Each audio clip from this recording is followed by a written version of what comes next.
Hey everybody, it's Blair Johns with the Badass Records podcast, welcoming you in for an episode. Today is Thursday, December 26th. Merry Christmas. Hope you all had a lovely holiday or are in the process of celebrating your lovely holidays. Stoked to share with you that episode number 150 features the amazing and wonderful Luke Harbur, a.k.a. Music by Skippy. Check him out, please, at musicbyskippy.com. He's Music by Skippy on Instagram, YouTube, Twitter, TikTok, Threads, Bandcamp, Apple, Spotify, etc.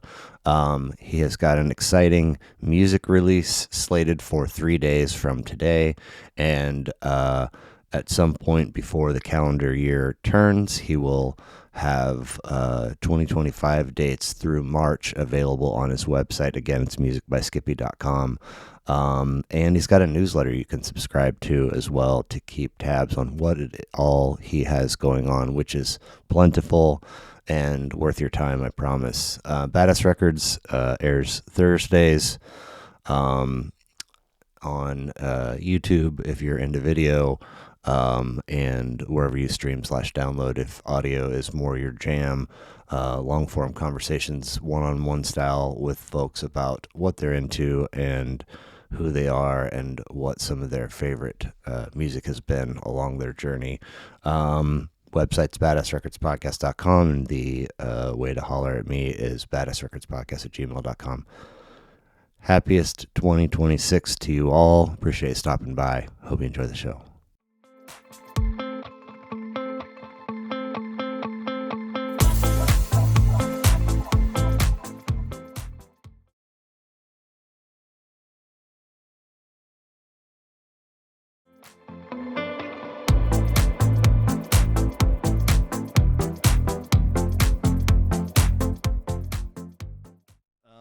Okay, so I'm very excited because some time ago, when would that have been? In March, we moved to a new wall, right? Yes. And today we will be starting, I believe, column 2 of said new wall, and I think this will be episode number 150. That's amazing. I like nice round numbers, or numbers that have some kind of appeal or significance. But nevertheless, Badass Records podcast, hanging with Luke Harbur, Music by Skippy. Yeah. Harbur. Is that right? Okay. Yep. So this moniker comes from where? Are you ready for this? I am. So the moniker of Music by Skippy is about as genuine as it gets. Okay. My mom's best friend, her name is Gina Bardwell. Okay. And when I was 5 years old, she looked at me and called me Skippy TL, which stands for skipping through life, because as a kid I would never walk anywhere, I would skip. Wow, you must have happy energy in your DNA or something. I do. I had a skipping is like, oh, that person's happy as oh, shit I know, there. exactly. Yeah. When I was a little kid, when I was 11 months old, I had a life-saving liver transplant. So that's like really informed my worldview a lot. It affected the way I had developed my personality a lot as a kid. You know, everything is a second chance, man. So I specifically picked Music by Skippy because I saw online, when I just searched Skippy, about 70 or 80 different bands popped up on different platforms. Oh, wow. So I had to go from a branding and marketing perspective. What could people search where I would pop up? Yeah. Not all these people. Right. And Music by Skippy was born. Yeah. Okay. I can't not, when I see the name Skippy, automatically I go to a character from the TV show Facts of Life. Tell me about it. Which is probably, are you familiar with the show? Vaguely. Okay. Tell me more. Let's see here. So it's the Keaton family, and Michael J. Fox is the oldest of 3 siblings. Yes. Stephen and Elise are the dads, and then Justine Bateman plays Mallory, and Tina Yothers plays, God, what was her name on the show? Anyway, it was an 80s sitcom. Oh, fun. And it was Alex is like, I mean, he wears a suit and tie and carries a briefcase to high school. Okay. And he's like Oh. a hardcore right-wing Republican. Okay. And the family is not. Okay. So it's a weird dynamic. Yeah. But the dish over the years, I mean, it was around for a long time, and it was such a good show. One episode that has stood with me for many years, a friend of Alex's on the show commits suicide.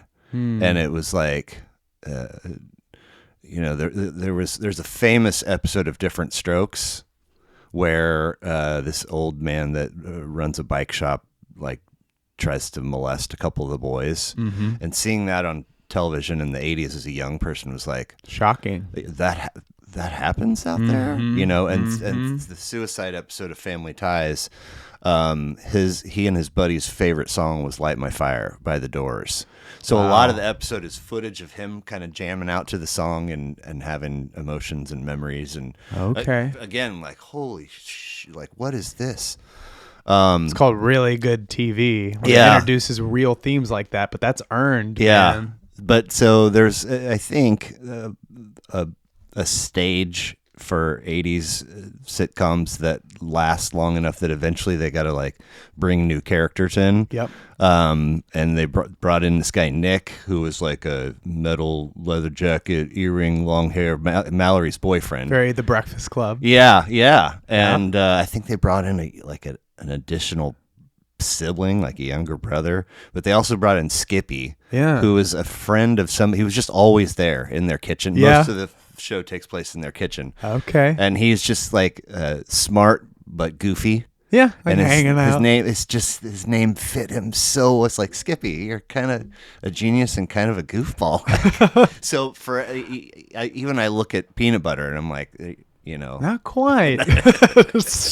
Oh, I love it. Yeah, I've heard the comparisons to Peanut Butter. Right. I've heard Skippy compared to the kangaroo Skippy. There was like a huge show related to a kangaroo, and that was the name of the kangaroo. Okay. So this is a good one. This is the third one I probably had in the back part of my mind.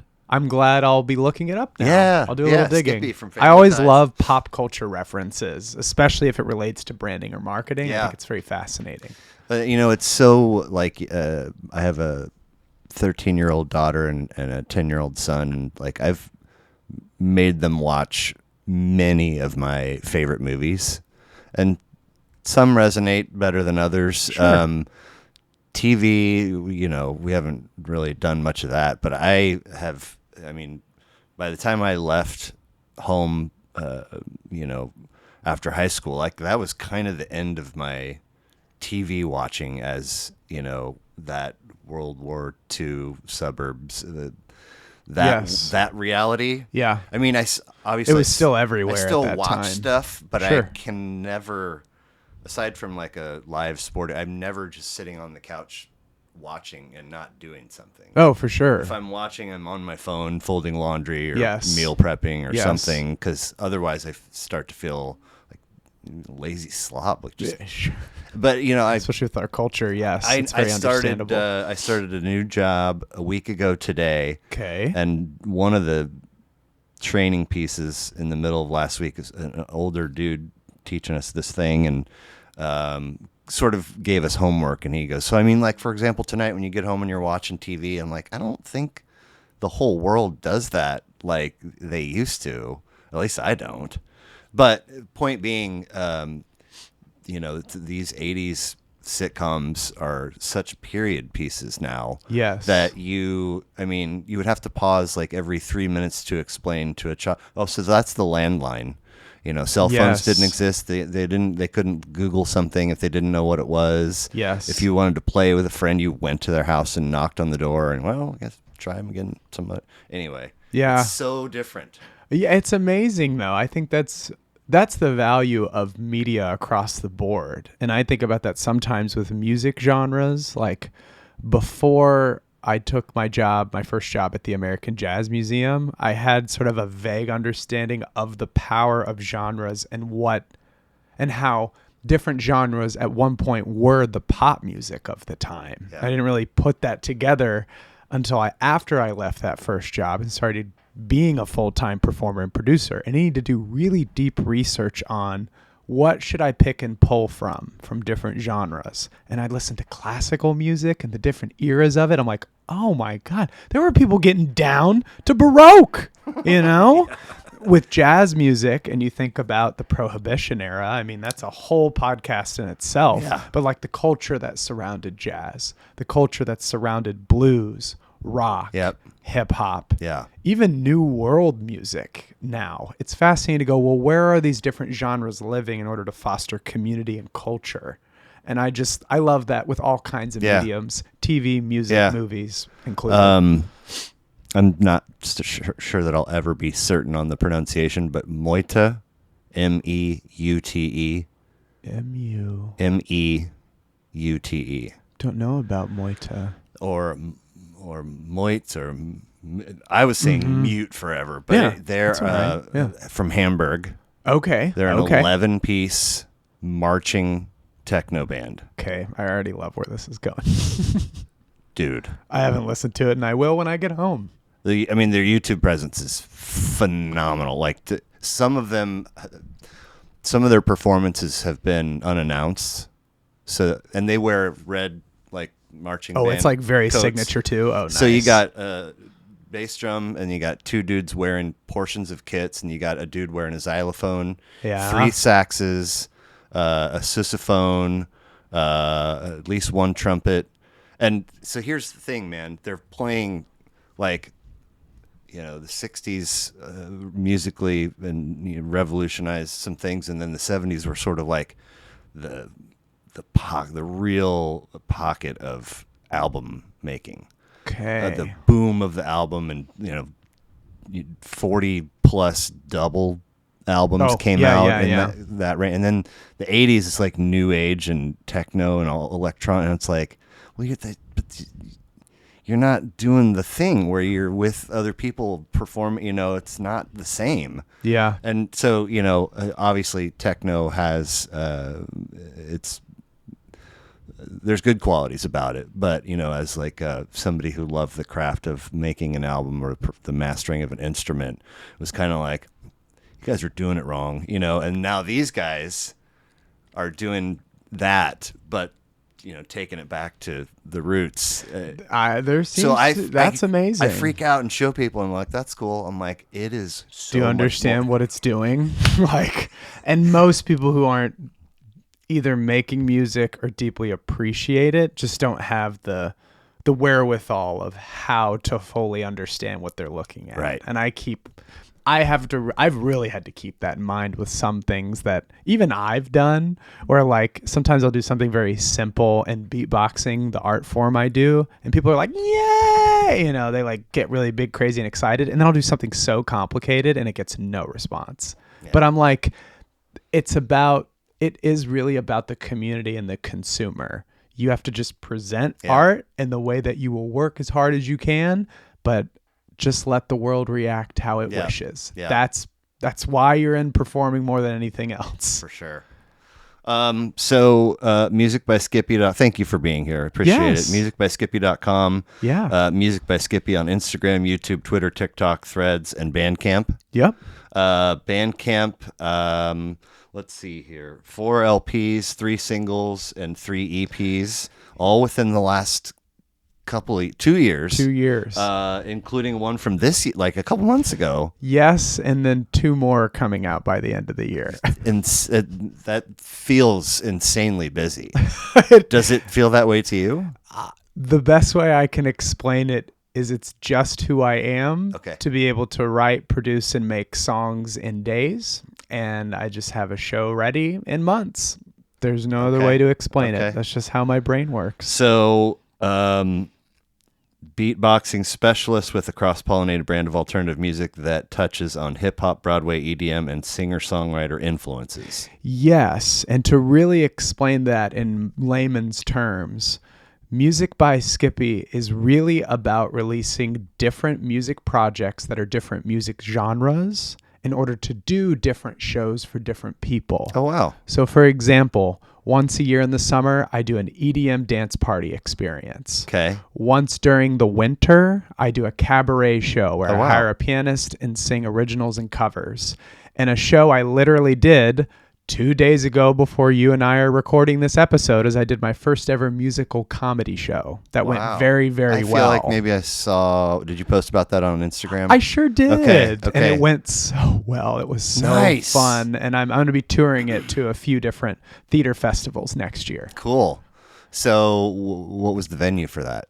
The venue was the Bird Comedy Theater in the Crossroads. Okay. It's near Baltimore and like 18th or 19th. Totally could have that a little skewed, but how much? I mean, advertising, if you will, or posting about an upcoming gig on social media works, right? It really does, but I tell people the only way to really sell a show in this day and age as a community artist is you almost have to be a direct salesperson. You have to actually call people, text them, DM them. It's not necessarily about the ads. However... Well, no, but I mean, by ads, I mean posting. Hey, I'm gigging at the... Oh, yes. Okay. That sometimes works, but really what's working nowadays, you almost have to have a nonprofit mindset in a for-profit entity, like being a music maker. You're DMing, texting, and calling and saying, just letting you know, love to see you at my thing. And I usually do that among a 30 to 90 day plan. And I usually have between 1,000 to 1,500 interactions within that time. What? So I am DMing, calling, or emailing 500 different people twice, usually. So that I have in my mind, sales and prediction-wise, if I get 10% of those sales closed, I will sell most likely 50 tickets. And then if people bring a friend, it'll get me to 100. And my data that I've tracked is... I've produced, I guess, I have 10 different shows that I've done in the last 2 years. Okay. But I know my show draw now is between 30 to 100 people. Okay. But it's based on that type of marketing plan, which is really cool. Now, I know I can bring them. The total amount of this communication and outreach, is it scheduled? Are you whenever? Is it like... So this is also probably going to blow your mind. I have a spreadsheet of those 500 people, their first name, last name, how I know them, and how they like to be contacted. And I schedule within an everyday spreadsheet. So I have a spreadsheet showing what I do every single day for a year. And I write in there, today I need to contact person number 1 through 30. Tomorrow, 31 through 60. The next day, 61 to 90. And I do enough of the math to add up within that 30 to 90 day plan. I have contacted those 500 people twice and have done my absolute best to be genuine. So it's crazy, man. It's smart. It's very smart. It has worked for almost 3 years coming up in November. There are other responsibilities, chores, tasks that must be on your plate. Yes. Beyond that. Yes. So is it like, I know that I can do this for about 2 hours or 90 minutes, and then I take a break and refresh? You are spot on. Because you can't 8 hours of just that. You can't turn, and you would go crazy. Yes. Other people would be like, why are you messing with it? Honestly. Well, you have to think about like the 9 to 5 day work habits, right? So you have people that are like, well, if I dedicate my noon to 1 o'clock reaching out to 30 people, they're going to get this on their lunch break. Or I reach out to people between 6 p.m. to 7 p.m. and I reach out to this amount of people. It's most likely they've either finished dinner or they're about to eat dinner.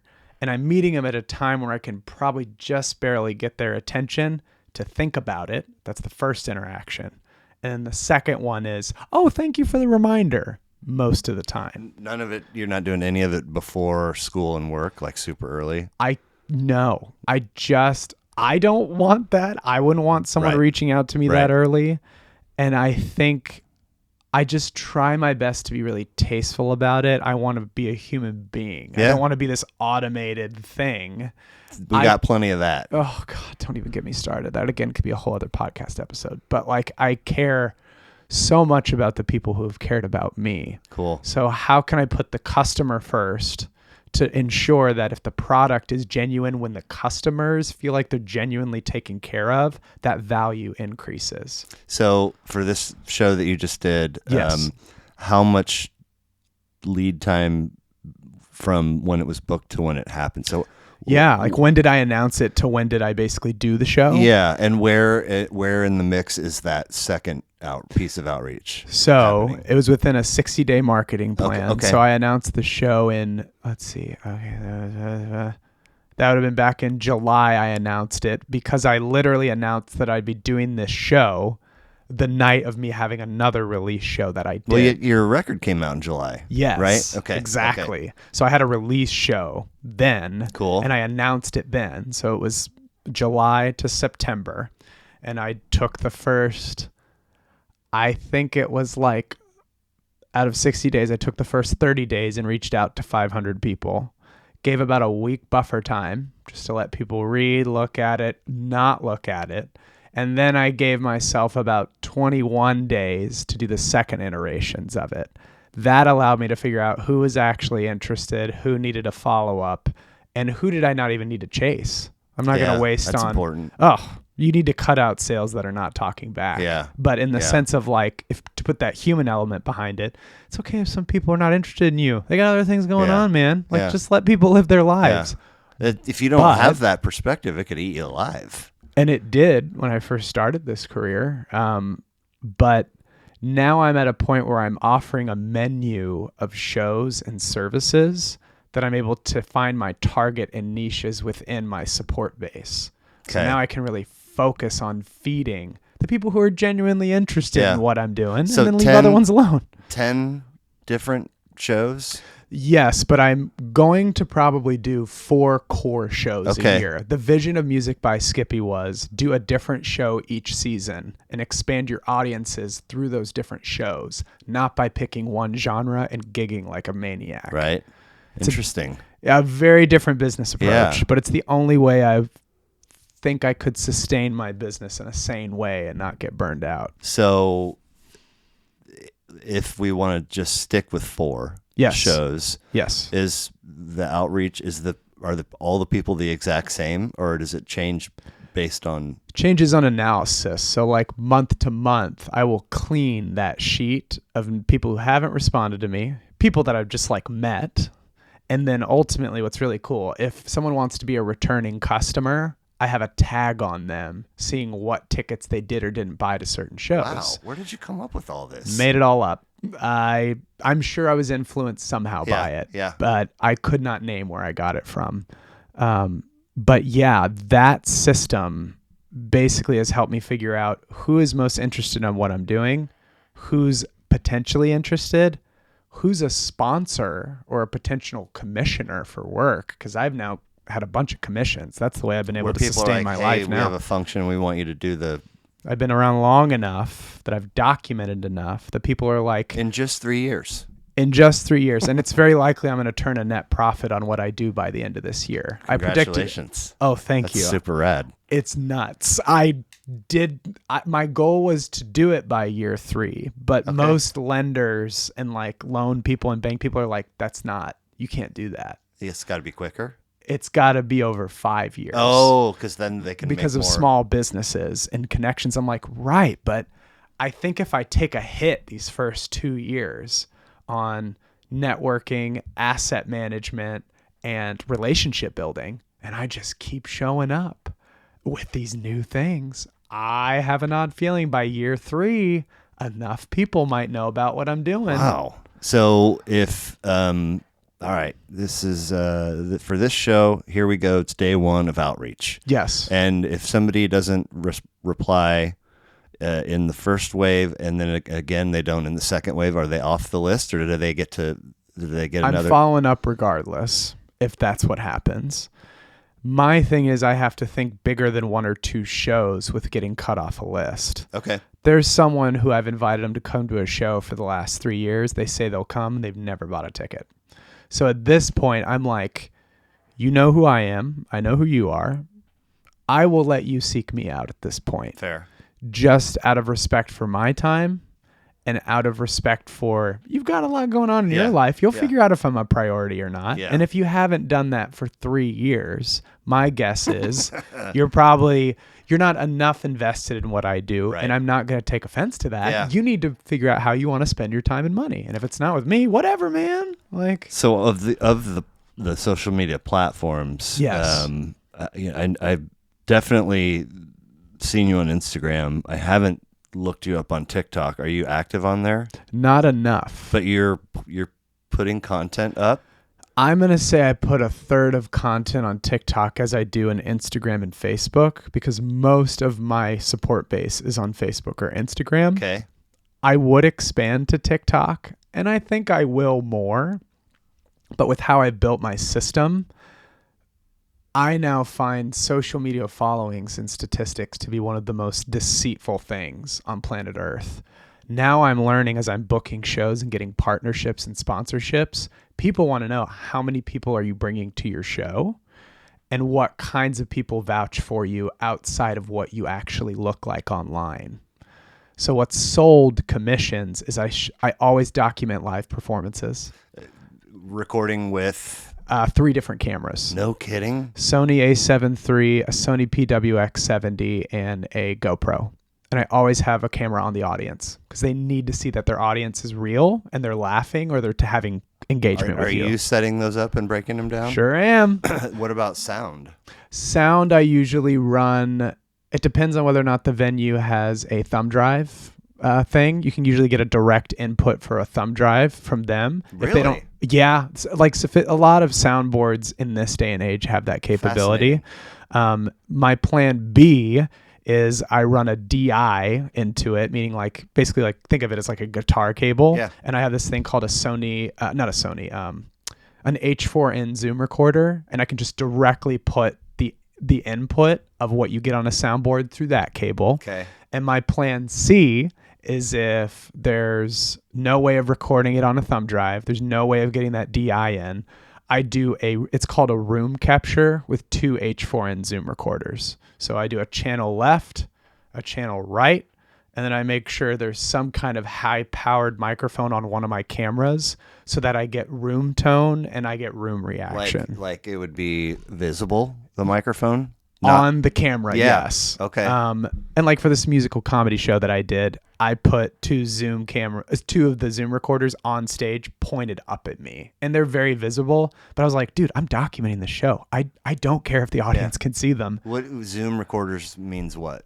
Oh, think of it as like on your phone, when you can record something from your phone.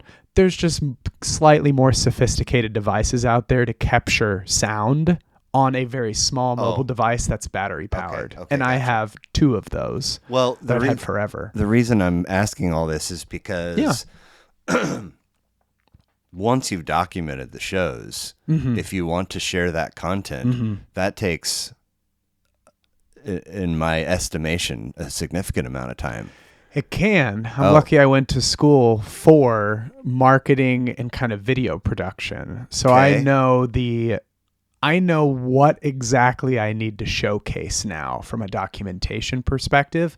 I used to share like mini versions of shows Okay. where people would get a full taste test of something. Interesting. But it had to be a crowdfunding initiative for me to get paid back for my labor time.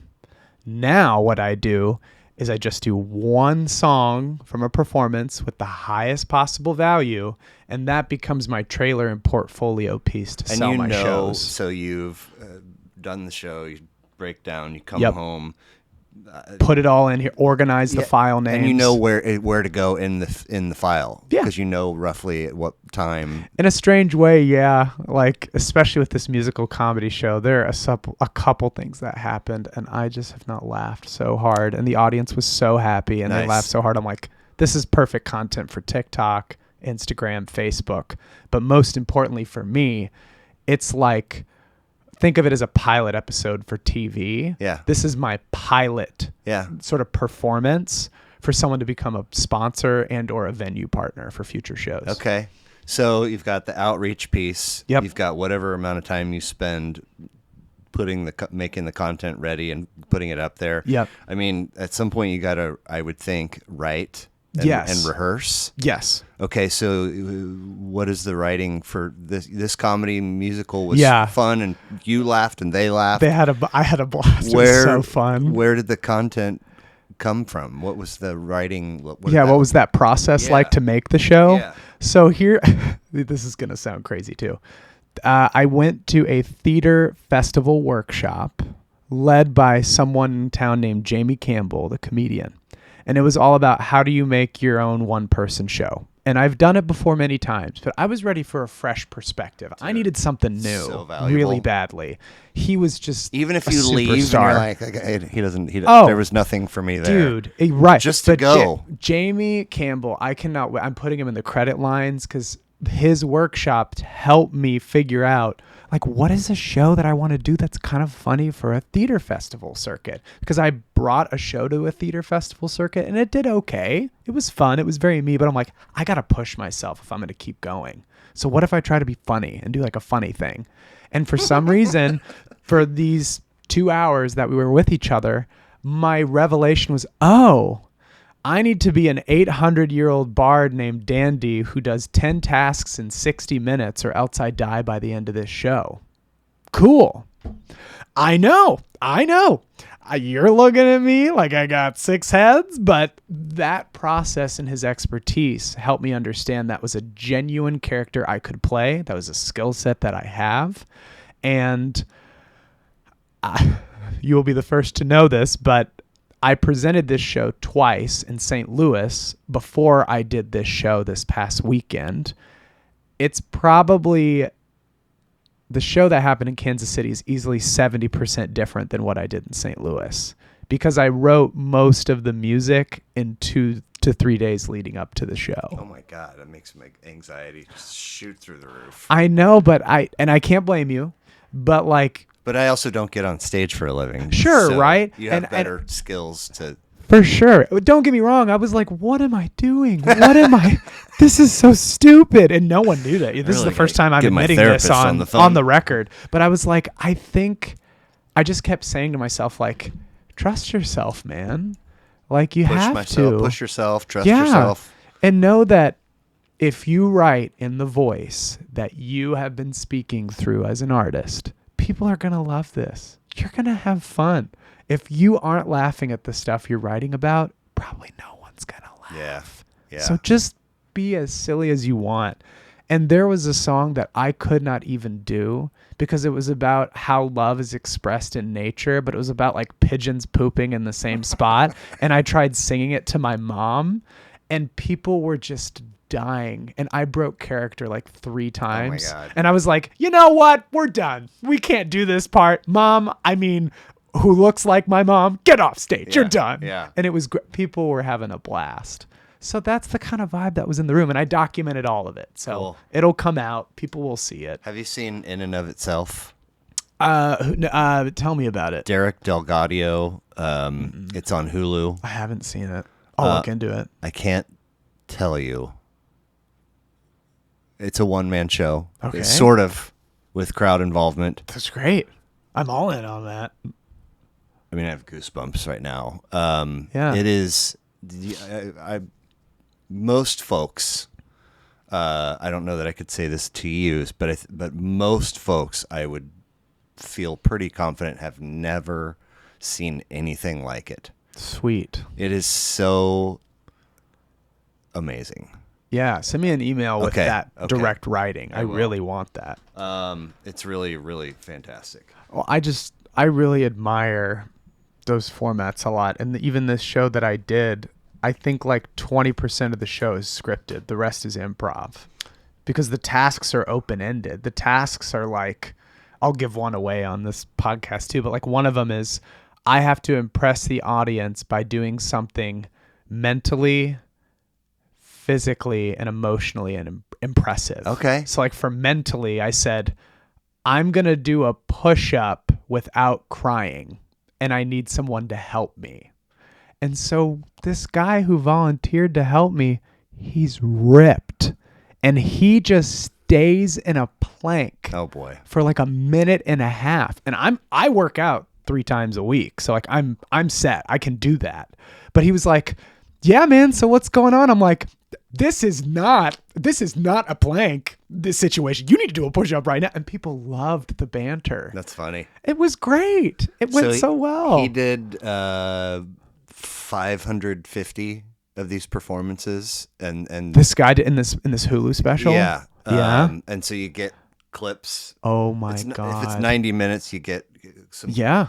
And Oh my God, that's somehow there were two people, I believe, that ended up like hearing about it and being like, I'm gonna help you and one of them's Frank Oz. Oh, I know Frank Oz. Muppets. Yes. But so he, at a certain point, this is the only thing I'll give away. At a certain point in the show, he was like, he's kind of facing away from the stage. And yeah. I need somebody to come back tomorrow night. And everybody's like, what the fuck? And eventually he gets somebody. And then at a certain point in the show, he makes them leave. Oh. And they take this fat book with them. And their homework is to write what they think the rest of the show is. And then they come back the next night and they get to see the show in full and somebody else. And so the book is... Oh my gosh, this just blew. I just got goosebumps from this. Okay, so I'm definitely going to look this up. Okay, so you are spending some time outreaching, you're writing, you're rehearsing. Yes. You're doing social media. I mean, that feels like a full week. It is. Already. I mean, there's stuff we haven't even... Yeah, grant writing, geez, how really? I do or don't. Yeah, how I do and don't kind of engage with certain residency opportunities now and how I fulfill out those applications. Do and don't? Yeah, like there are some that are presented to me where I'm like, well, is this really the right fit? Or am I in a career spot where this is a little too early? But what's really cool is because I've done this consistently for 3 years, I feel like I have real clout and chances at some of these residencies now. So for example, how long are we talking? Some residencies are an entire school year, so 10 months.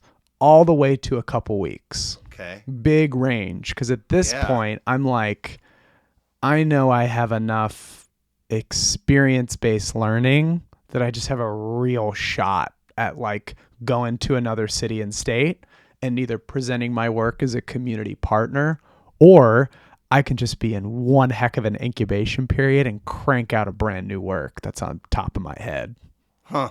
It's pretty fun. So if in my mind, the best of the best in the stand-up world will put out a special. Yep. And then that material's gone forever. And you start, if you're doing big rooms, yep, you record your special, you put it out, and then you kind of do smaller rooms and it's spots. Yes. 15 minutes, and yes, you're working towards a new hour. Yes. And you sort of repeat. Yeah. And that material gone. Yeah. If you do another musical comedy, yes, will it be fresh? Will it be the same? It's a good question. So I needed to start my career on the basis of being a catalog musician. I had to go, I can't just make an album that I try to live off of for 5 years. Right. I need to make, this is a very lofty goal, but I'm trying to get out 100 songs by the time I'm 30. Okay. So that ultimately I can, based on my catalog, do different shows and keep my career fresh through shows that people haven't seen yet. Okay. So if someone really loves that EDM show and then it's the winter time and they've never been to the cabaret show, they're like, well, you know what? It would be kind of nice just to chill out, bring a blanket, have tea and a little pastry with Skippy and enjoy that afternoon. Nice. Because, I pay people now to bring blankets because I want them to be cozy. And I want basically that money to underwrite the little pastry or coffee that they buy. It's really cute. Can you say that whole thing again? I pay people to bring blankets? Yes. I pay people basically to like bring a blanket or pajamas to come to this show. I will give you money if you dress up in that outfit because I want to create the community and culture of being cozy and comfortable. So I want to pay for your drink. And I would rather that money go towards the community that's supporting me versus advertisements on Facebook or Instagram. Underwrite the pastry. What was that piece? What do you mean there? So just think of it as you come and buy a ticket to my show. Regardless, you have supported my career by doing that. Right. Next step is you physically show up. You're giving your time, not just your money. Right.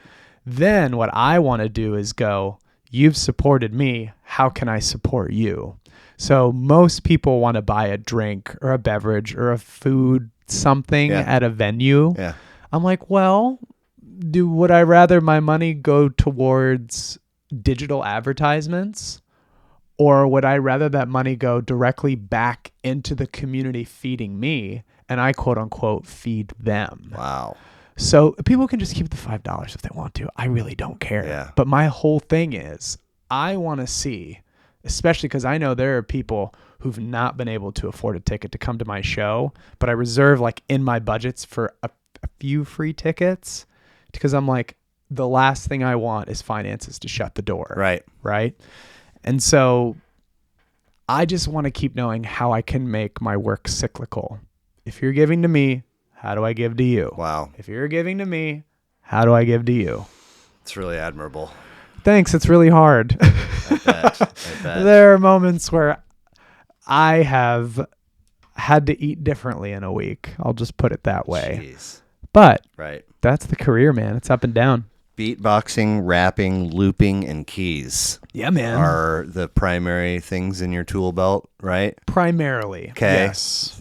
Can you touch on Each one? The origin for yeah. Yeah. So beatboxing, making drum sounds with your mouth. I have now been doing that for 19 years. Wow. I started when I was 10 years old. How did I know that I where did was you- really into it? Where did you see it? I saw it from my cousin named Luke Harbur, and he was doing it for off Broadway shows in New York City. He was getting gigs as that when he was in his late 20s, early 30s. Okay. So I kind of took what he did when I was 10. I just saw him doing it in a hotel hallway, and I was like, and like 2 to 3 months later, I finally strengthened my embouchure, or like that mouth muscle that's basically around your lips. Yep. And then I had really clean sounds. So I will try to be mindful of your microphone, but Please just be you. sure. Yeah. So eventually the sounds got clean, like,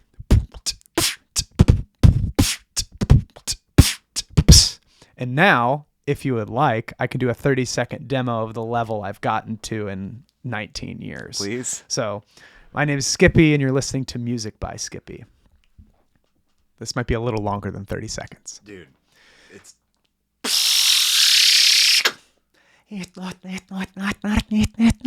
Yow. Skippity skish.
dude. Yeah, Very man. nice, very Isn't that nice. crazy? Now, is that that whole thing? Yes. Is that a file that's in the muscle memory, or did you just come All up with? improvised, what you just heard. Thank you. Yeah, thank you. Oh, thank Either, you. Either Thank way, you. either way.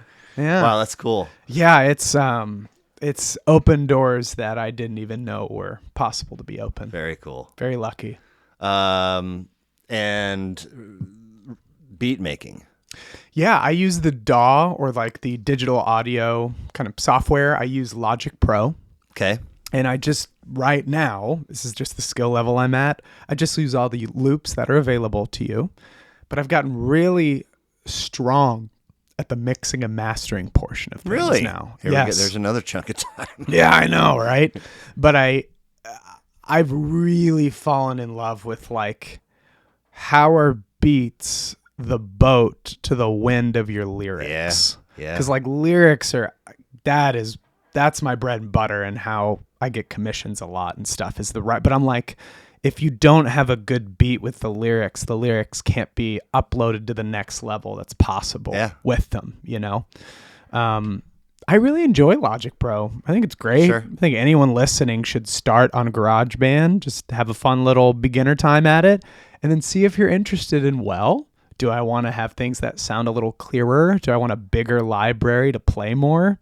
And I've been able to make all my songs on Logic Pro. Now, when you have the thought that says, I should look into making beats, like, where did you first, what did you do? Where did that curiosity first come from? How do you start? Are you Googling? I mean, what? It's a good question. I think my first introduction was when I was in high school. I was part of the broadcasting class, and for one day, we had a chance to just screw around and make a 30-second beat.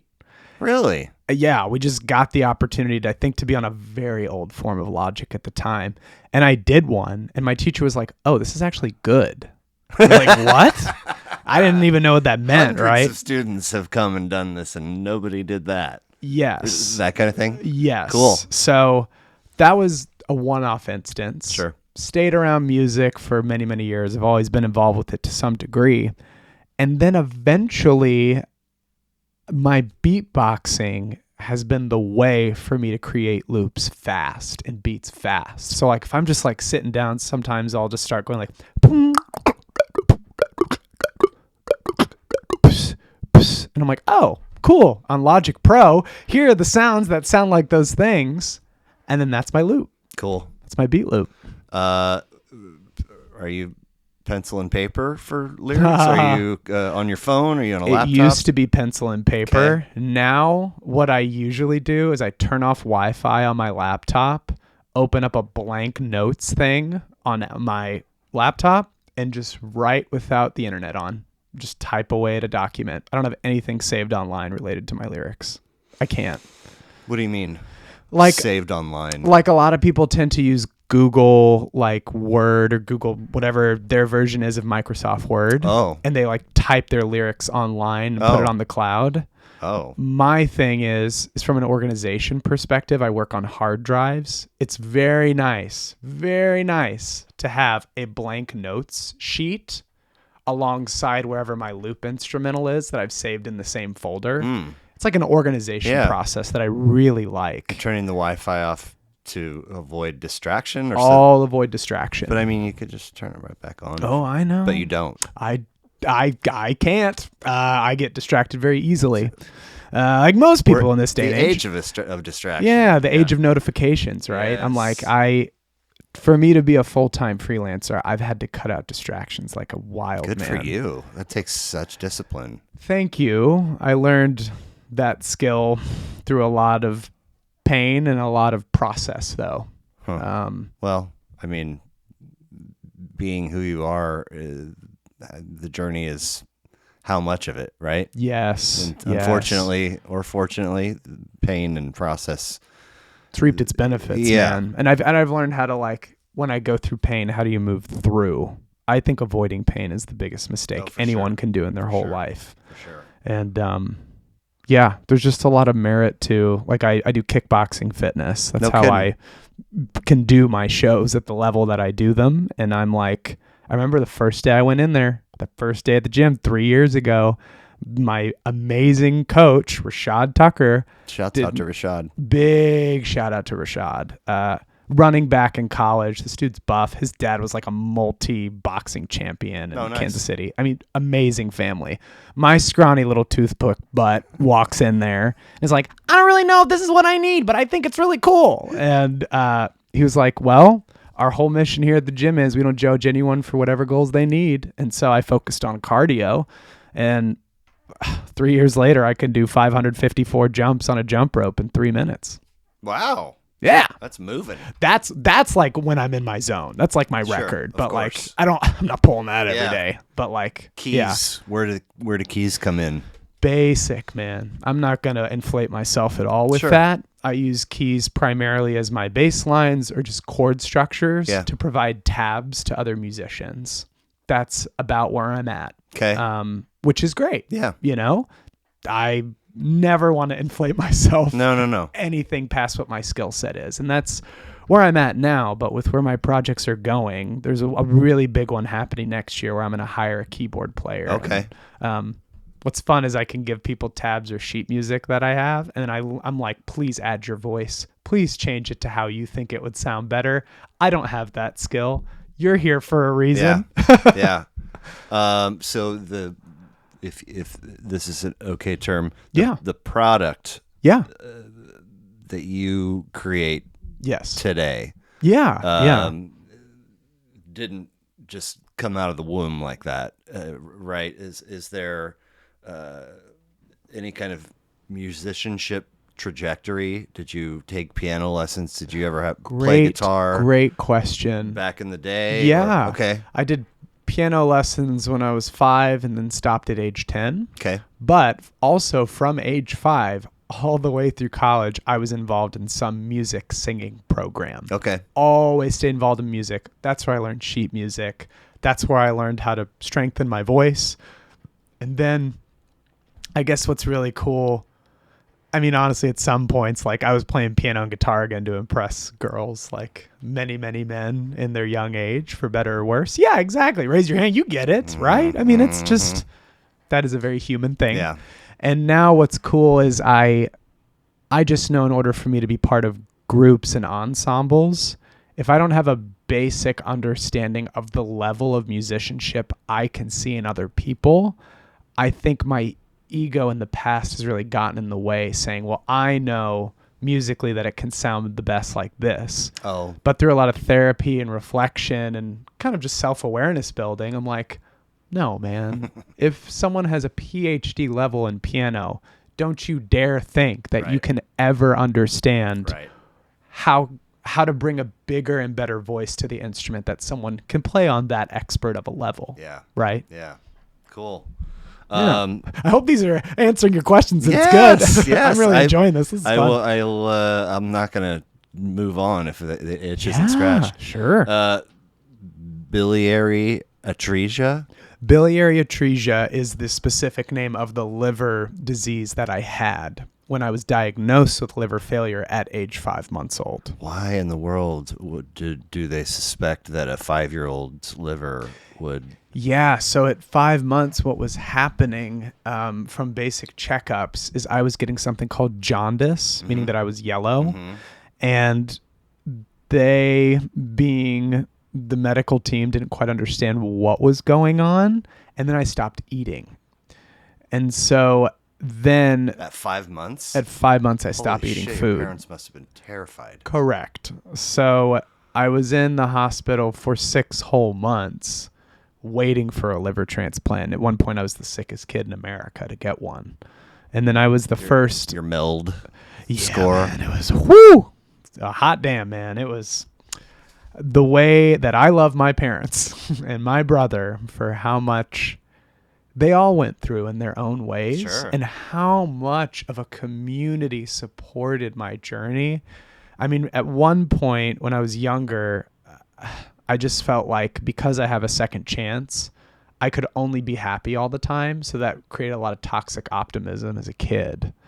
And now what's really toxic optimism, like everything's fine all the time, even if someone's been like shot, like that kind of stuff, man. I see. You know what I mean? Like just almost internally for you. Internally, and like just it's a little delusional. Yeah. I mean, sure, it's a mix of like you being a kid and you kind of being naive, but like there were moments where shit was really hard, man. And I was like, why? Yeah. Bro, you just needed to step back and like hold space for people. In I moved back to Kansas City in 2000, and I'm chefing at this place in Westport, and my food distribution rep was just really good people, and he would come late afternoonish and kind of set up shop and hammer out a bunch, kind of kill the rest of the day there, and I'd feed him and bullshit and Fun. And after about a year and change of knowing him, he was like, I'm sick. Sclerosing. I'm not. That's the best I'm going to do as far as the disorder is concerned. But I need a liver transplant.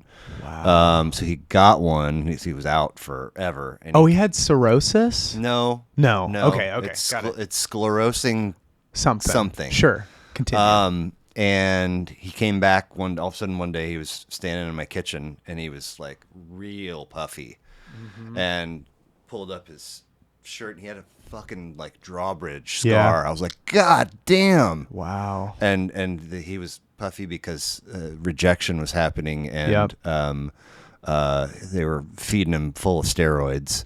Did he have a feeding tube? At some point? Well, I just asked. I'm not sure. I don't think so then.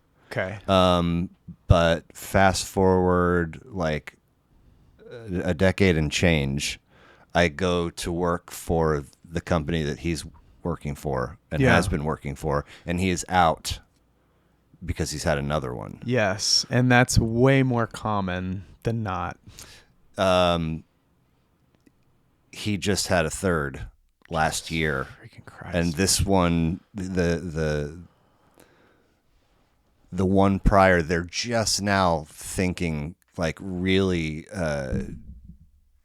hurt his kidneys badly. Yes, because that's a side effect. Because from the medication. this time with the third one.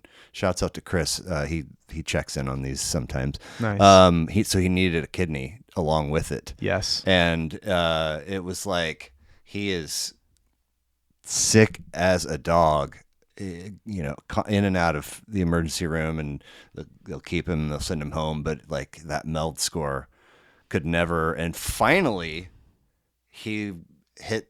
They officially told him you're at the top of the list, but it was still another like 6 or 8 weeks. Yes. And there was a couple pockets where they were like, we don't know. We don't know if he's going to make, like, it's not happening fast enough. He's right. And so just now he's eyeing November as a return to work. Well, I'm thinking of it. And I mean, I talked to him on the phone the other day, and he was like, I'm feeling pretty good. I got to figure out some stuff's going on with this kidney. It's not, but he said the phrase, probably won't get another one.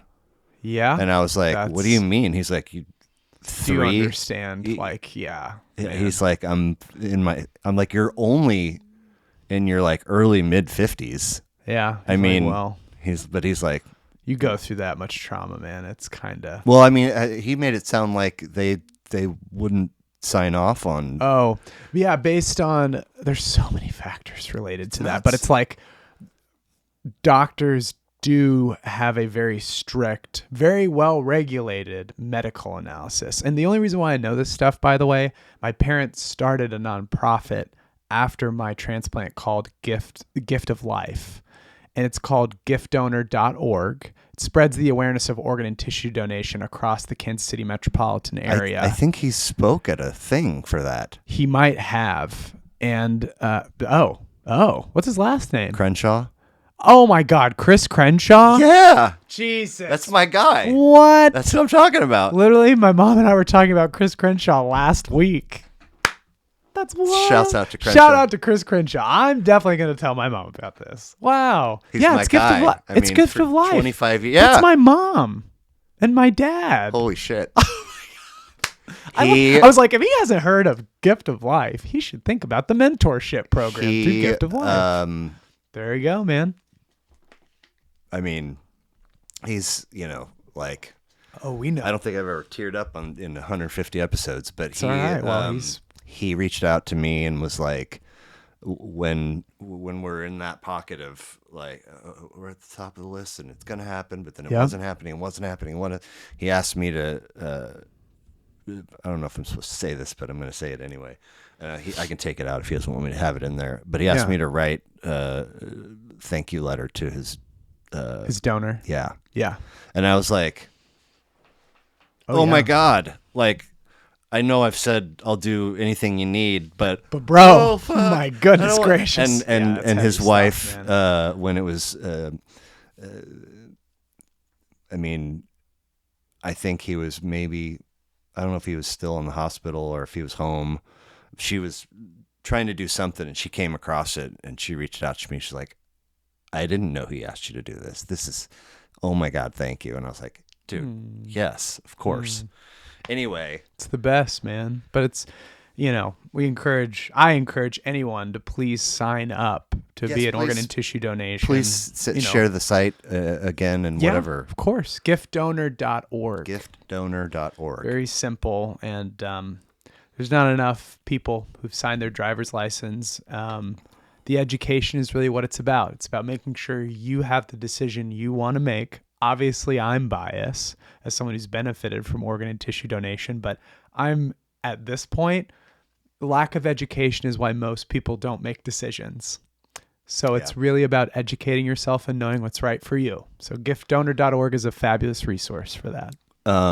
Wow, that's incredible that your folks did that and that it's still around still two going. Decades plus, right? Just celebrated its 25-year anniversary last year. Cool. And I've now had my transplant for 28 years as a liver transplant recipient. I'm going to botch this story a little bit too, but in a sense, while the first transplant, I think he was going to Omaha a bunch. Yes. Omaha has a really good transplant program. And then he's in Florida when it came down to it. Correct. And then all of a sudden they were like, we got to get you back. Yes. And so you can sign up for, I don't know how many lists, but you can basically be waitlisted in different hospitals for transplants. Well, I think he was going to Nebraska to see a particular doctor. Yes. And then I don't remember exactly why Florida happened, but all of a sudden they're like, we got to get you home because this piece is going to happen.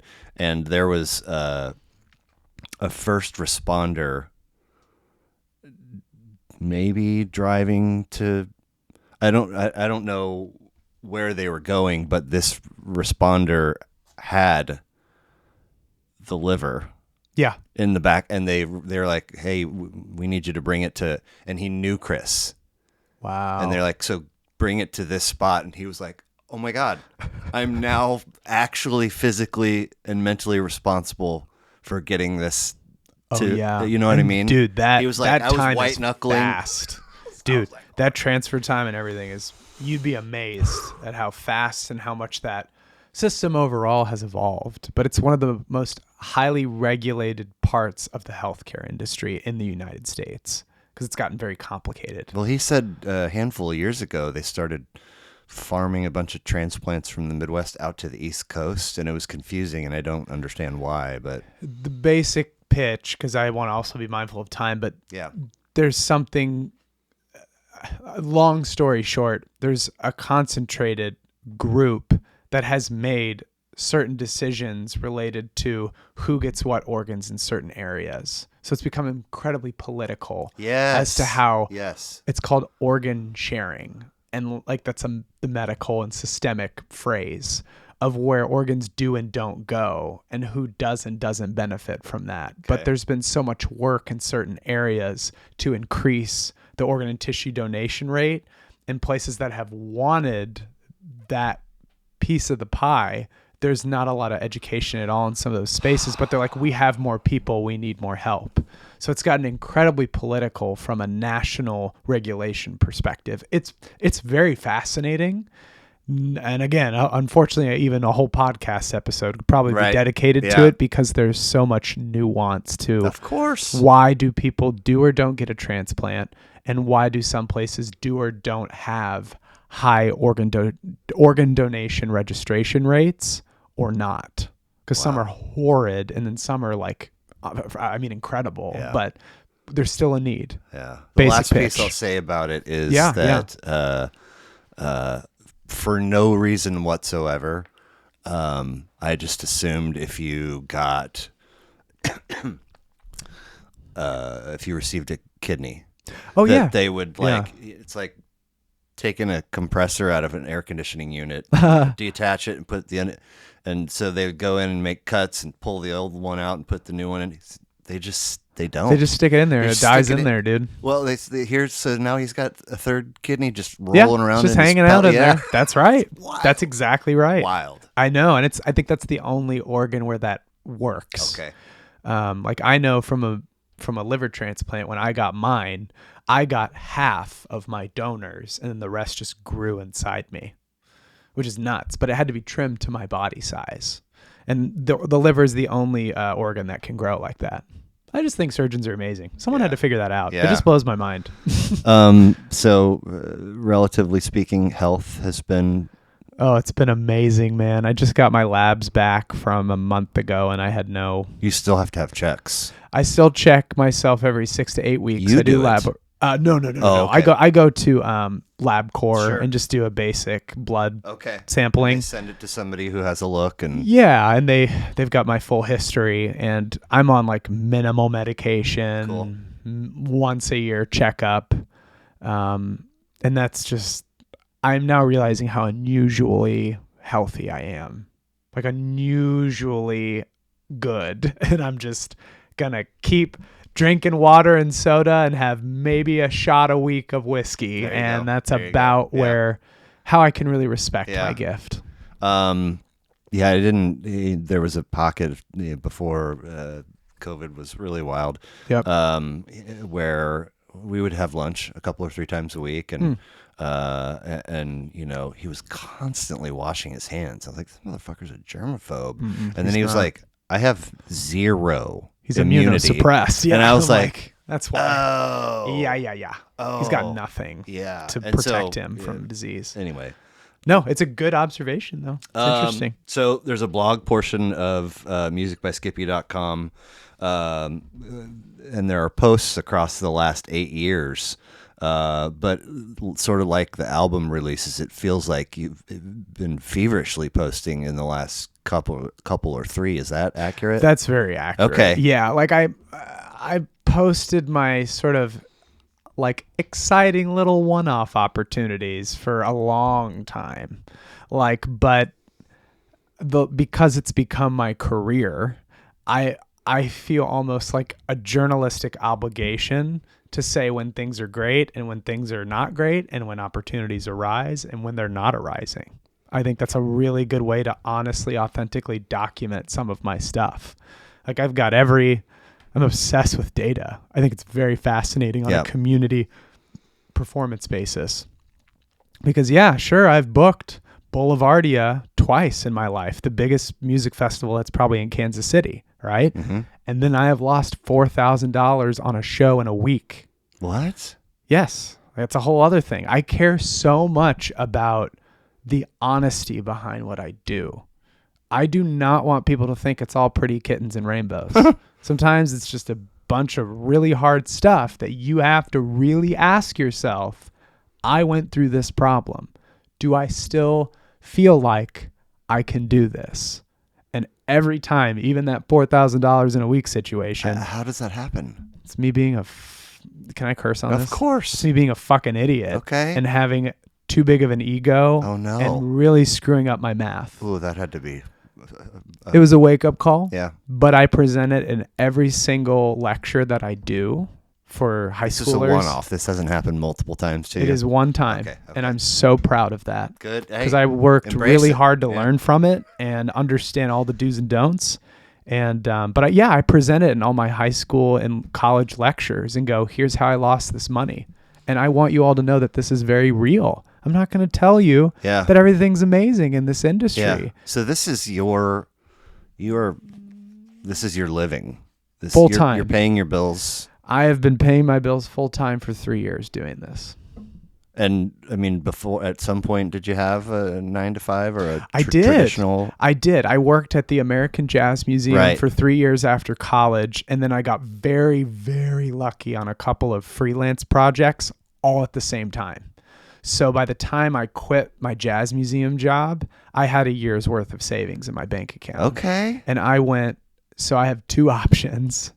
Either I get a new job and save this money and start thinking about a mortgage, or do I really try some of these dreams and ambitions that I've had? That's terrifying. Yeah. Because obviously we know which choice you made. Yeah. Were you Yeah. scared? In every sense of the Okay, word. okay. Especially my first show, I was just like, who the fuck is going to come to this show? I don't even know what's going to happen. You didn't have your plan in place for that first show yet, did you? I did. I made it all up. Okay. Like the whole reach out to 500 people Yeah. thing, that's when I first tried it. Okay. And I mean, again, I had my show co-produced too with Quixotic, the entertainment company in town. They're like the Cirque du Soleil of Kansas City. Okay. And that uplifted the quality to a place that I could have never attained. Cool. And I had their name to tie to, so a lot of press was interested in that. And I put down $8,000 of my own dollars. I'm very aware of that. I put down $8,000 of my own money, and I ended up bringing in $10,000. So I netted $2,000 from doing that show. But I could not do that and would not have done that if I didn't think about small partnerships, VIP packages, the number of people I needed to sell tickets to, how I really needed a videographer, photographer, a lighting designer, a sound designer. I just had to think about all this stuff. stuff. How did that come to you from that workshop with that dude? No. That came to me, and I had to really think about that through all the theater that I've been involved with throughout my life. I knew that to really make a show, you needed a real team. And I'm lucky that Quixotic, they heard one song that I've done. One. And said yes? Yes. Wow. The executive producer was like, we'll help you do that show. I'm like, you've heard one. Yeah, honestly, I was like, you have heard one song of mine, and I could be doing naked experimental jazz for an hour and a half. He's like, sure, man, but we know it's going to be good. That's the basic way. That's nuts. Someone trusted me, dude. Hey. So now do you understand why I'm so passionate about like involving? Yes. Like now do you understand why I'm so passionate about and why you involve the community around you? Like why I eventually want to be that when I'm that age. Sure. I want to do that. I want to fucking help people feel like they can do things like that. Very cool, man. It's mission driven work. That's what it's more about. Well, so you're born and raised KC, right? Yeah, I was born and raised in Overland Park, Kansas, Park, about right. 25 minutes away from Kansas City. It's important to make that distinction? I think so. Because you don't want to like fluff where you're from. You want to be real, right? Is an Overland Park native saying they're from KC, is that automatically a fluff? Well, that's a good question. Bounced around a bunch. 6 elementary schools. Whoa. This is my 24th home. Okay. Part of that, I was in Colorado for a handful of years. PV was where I left to get there. Okay. And so when I would meet people, I'm not going to explain what Prairie Village is. Sure. I'm just going to say KC. Sure. But I was it's so funny that you asked me if I had any tattoos. I was hanging out with this girl for a short time, and she still is very, very much into the world of ink. Yeah. And she was very, very, she's way more tatted now than she was back then, but she was also very seasoned in the department of Jameson consumption. And sure. I would try to hang, but it was never wise. And she overheard me say that one day, and she shot me. I was like, "You fucking Johnson County brat! You're not from Kansas City." I was like, "What the fuck? Dude? No, What but do you I mean? think I am too." No, well, I kind of agree with her in the sense of like being born and raised in KC is very, very different. You're right. Dan. You're right. You got. That's why I'm like, because I also know so many people from KC now. I'm like, you got to respect what that really is about. You know? Yeah. It's different than being a Johnson County kid. Yeah. And I was one, and I will not shy away from that. Yeah. So you have one brother? Yes. Younger or older? 1 year older. 1 year. Okay. Yeah, 1 year older. He's great. Any idea how mom and dad met? Yeah, mom and dad technically met from my mom's mom, so my granny. Okay. She had an antique shop in Cool. Olathe, Kansas. Nice.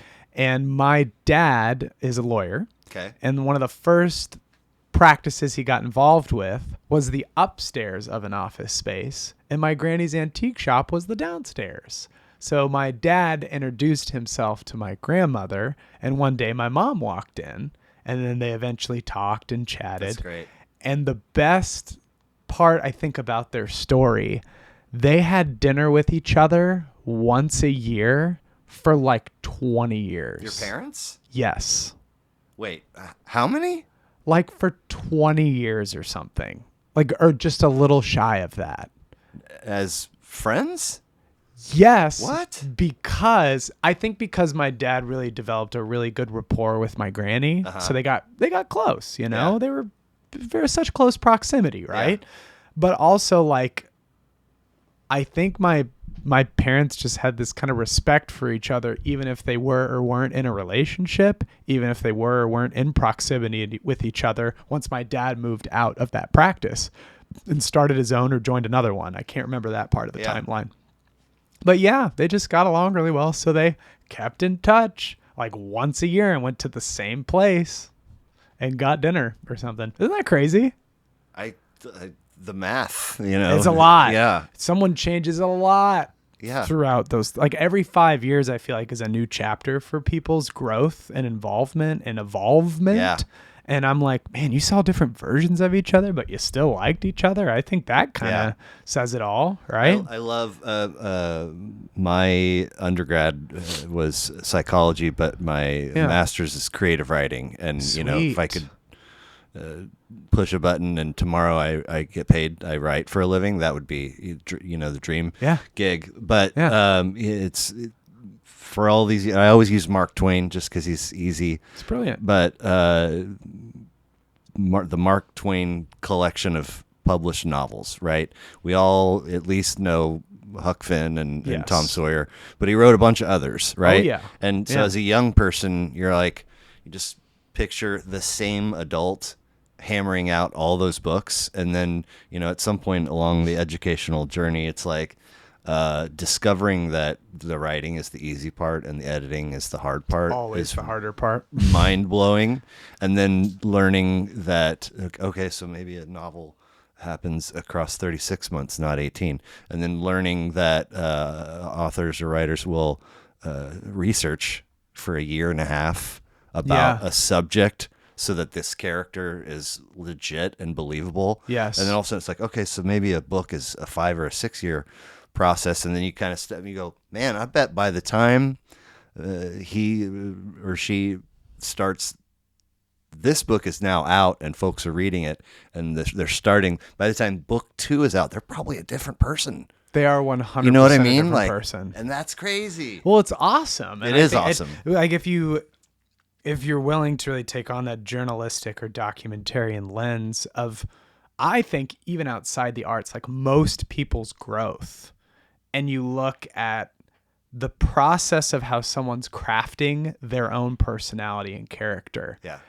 I feel like pendulum moments happen, right? Sure. Because if we're in context of the Mark Twains of the world, he could have either released that book and not done that year and a half of research, or he chose to do that in order to grow this character. But that much research will change you. That will sculpt you in a different way. Yeah. Like I know my biggest thing I think is if like how different I would be if I never found beatboxing. If my cousin did not beatbox in that hallway when I was 10 years old, I don't even know what my life would be now. I don't know what I would be. I genuinely have no fucking clue. Like the fact that one of my college auditions, when I still went out for acting programs, like just to do it, and I did get offered a couple full rides for it, which is really crazy in hindsight. But like, I did a whole entire monologue or like, you know, just slate of writing, you know, and memorized slate of writing. But for the first 30 seconds of this monologue, I replicated the entire disco club through sound effects. So like to show that the doors were closed and I was waiting outside a club, I was like,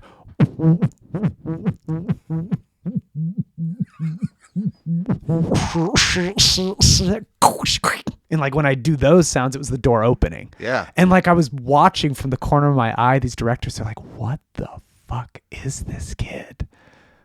So beatboxing has been my voice. And what people know me for, it's my personality, my brand. And I think everybody has that. So how wild would it be to try to answer the question, who are you without that signature thing? Right. Who are you really? Bill Burr has a great bit. When COVID happens, traffic in LA was like, I'm just flying down the freeway. Yeah. And he goes, No you know one's what? We got to thin out the herd. We got too many people, and here's my plan. I've seen this the cruise bit. ship. Yes. So he does the, and then he's underwater. It's really and then good. His buddy, my buddy got a job down there making cruise. They just keep making them. They're like, oh. Oh, well, it's great. It's very real, though, man. So, dinner once a year for 20 years. Pretty much. And then whenever it moves into relationship, is Granny still around? Granny is still around. Yeah, Granny is still around today. Nah, okay. Cool. Yeah, that's kind of a long story. She's in pretty bad health now. Sure. I think she's kind of nearing the end of stages. But when she got informed, was she like, about fucking time? I knew that you love that Nate Harbor. He's just a sweet man. Like Southern Granny type stuff. Nice. But it's, yeah, my mom and dad, I think the best advice I've gotten from watching their love story is like, you need to learn how to be friends with someone before any of the romance really happens. Because you'll find that you'll be friends with them more often than just lovers if you really stick around with each other. Sure. It's good advice, So did they put on music to listen to in the home when you guys were young? Yes, and my dad was the big music lover to show my brother and I work. Now my mom, she was a professional dancer for 25 years. Dang. So for better or worse, music became this tool and this mechanic thing, and she got kind of grown out of it and burned out of music, which I can totally understand now. In hindsight, I didn't get when I was younger, but I'm like, no wonder you're burned out. I get it. Yeah. But my dad showed me musicals as a kid. He'd show me like the definitive collection of Stevie Wonder. Oh man. Like James Taylor. Sure. I mean, he gave, and I was like, my brother and I both liked it. I think my dad and I have bonded a ton over music, though. He and I are the really big music lovers, and I feel so grateful I got such a plethora of good music growing up. Well, shout out to my dad and my mom. And Granny. I was going to say. And my brother. Yes. My whole family, honestly. Yes. Good people.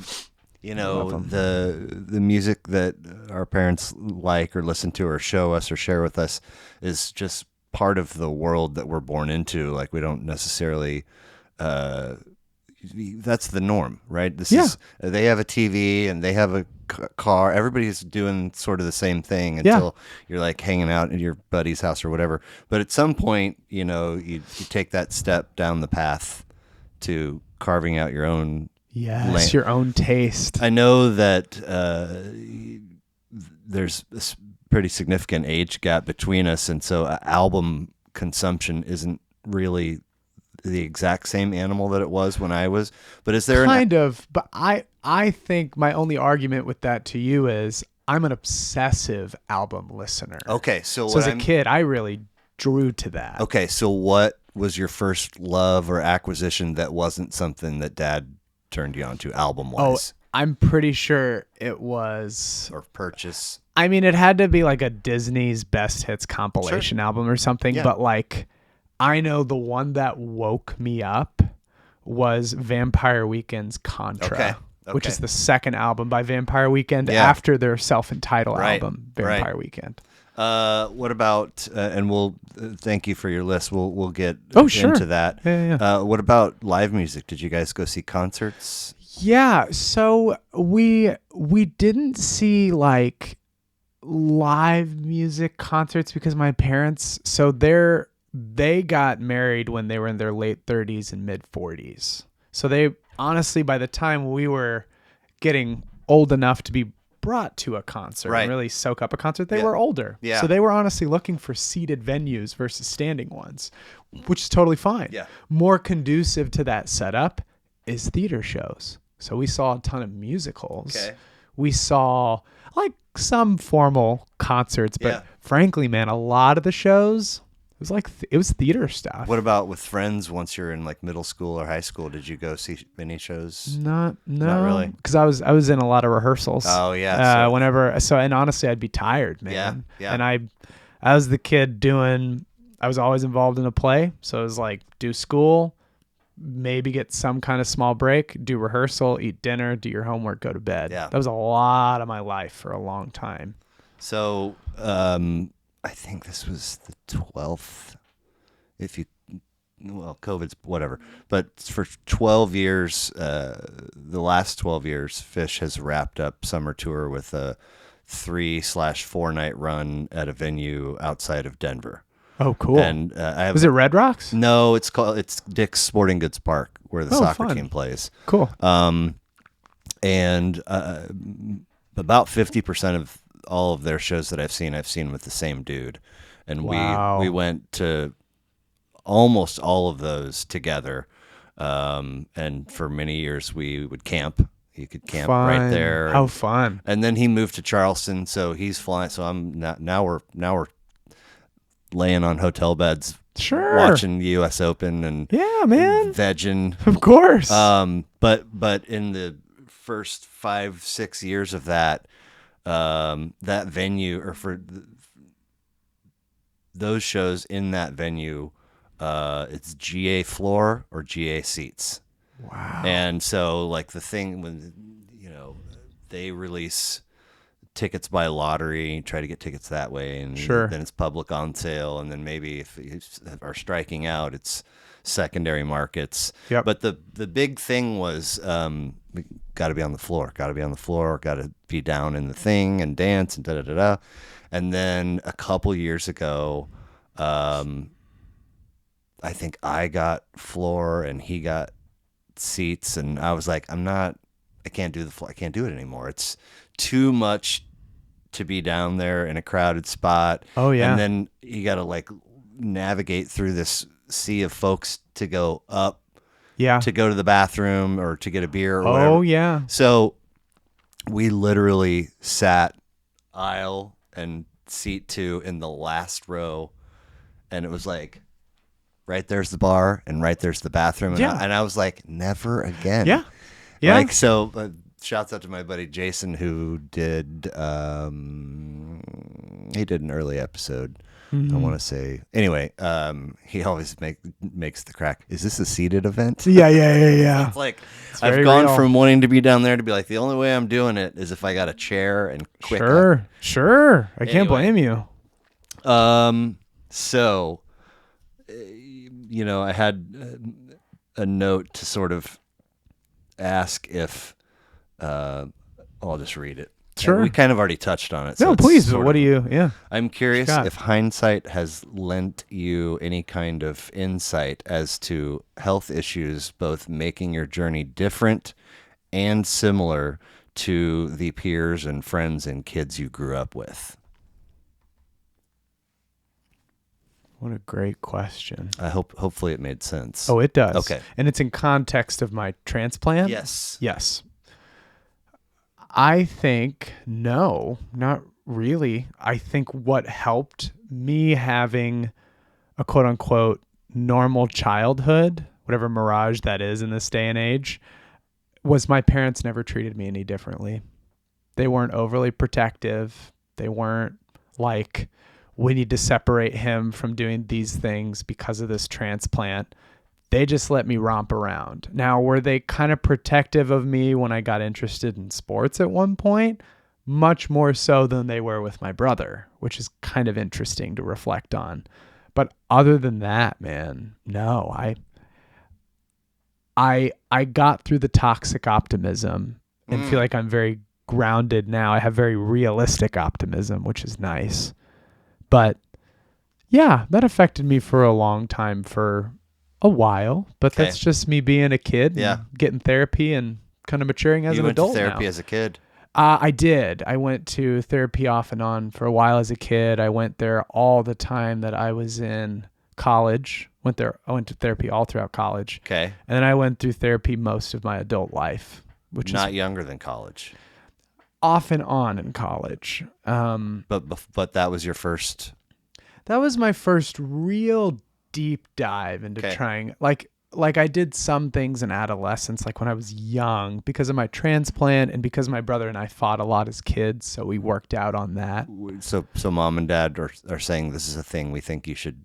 Yes. And they suggested it, and we were open to it. Okay. You went willingly, not kicking and screaming. No. Okay. Not me. Right. I mean, right. My brother had a different journey, but he's gone through his own journey. We're just different people, and that's okay. Yeah. But I know therapy is what's really saved my life in many ways. And I just encourage it for everybody. For sure. Not even as a taboo thing. Not anymore. No, it's crazy that I just can't believe some people are like, therapy is dumb or it's bad. I'm like, y'all are. We thought it took forever for your dad and your mom to get together. Yeah, it took so long for therapy to become the thing. Yeah. You know? Like, hey, why don't we work on. It's so good for you, though. I think. Yeah. Oh, yeah. I just think about who I was before therapy and what I am now because of it. It's just. Yeah. It's so great, man. Well, again, thanks for sharing your list. Yes. And I do just kind of, if it's okay, roll through them in release order. Roll. So we'll start with Contra. Yeah, sure. Vampire Weekend. Oh my gosh, look at you. Let's see here. What do we got? Two of 5, 10 tracks, 36 minutes, New York City rock band. We are 150 episodes deep. First Vampire Weekend record to make anybody's list. So tell me about your discovery of these guys and why this one for you. Sure. So I discovered Vampire Weekend through their Saturday Night Live performance of A-Punk when I was a kid. Huh. And I remember watching and hearing A-Punk and hearing, Ezra Koenig, the lead singer, going, "Look outside, the rain go come and say, oh." And I'm like, why do I like this bouncy, weird Beach Boys meets like the modern sort of indie vibe? What is going on right now? So I liked the first album, but then I noticed they're doing so well with this debut. Do bands that get famous have other CDs that they come out with? So I kept following them, watching them. How old are when you saw? I was about to say, I was born in 1995. That album I think came out in 2008. Okay. So I was 13 or 14, like right getting in. Oh, I remember. No, I was in the 8th grade. Sure. Because I was getting really interested in what their next thing was. Oh. So I remember buying this soon after because I was like, okay, like this band CD? I've been on CD. Nice. Oh yeah. And I remember when I had my CD player at school and my headphones at school because I was a good student, but like I kind of had this snootiness of like, I'm going to do this stuff right now, but I promise I'm going to listen to you in a second to like my teachers. It was pretty like off kilter. And that included me listening to this album. Because it had just come out? Just come out. And I had my headphones in, my CD player on, and I hit play. And then all of a sudden, the opening song. In December, drinking horchata, I look psychotic and I was like, oh, this is kind of more electric-y. The other one's a little flatter of a mix. Like, what's that all about? And then there's this freaking wild explosion that happens right when the hook happens. It's like a... Oh, yeah. And then it goes... Whoa!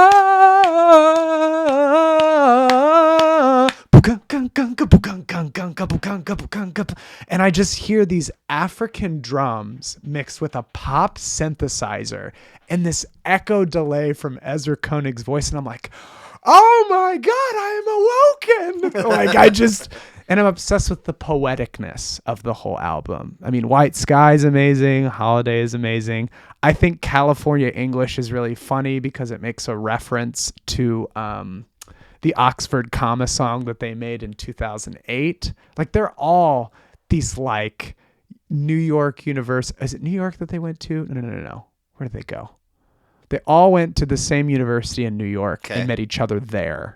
So they're really big English nerds because Ezra Koenig was an English teacher before he became famous. Cool.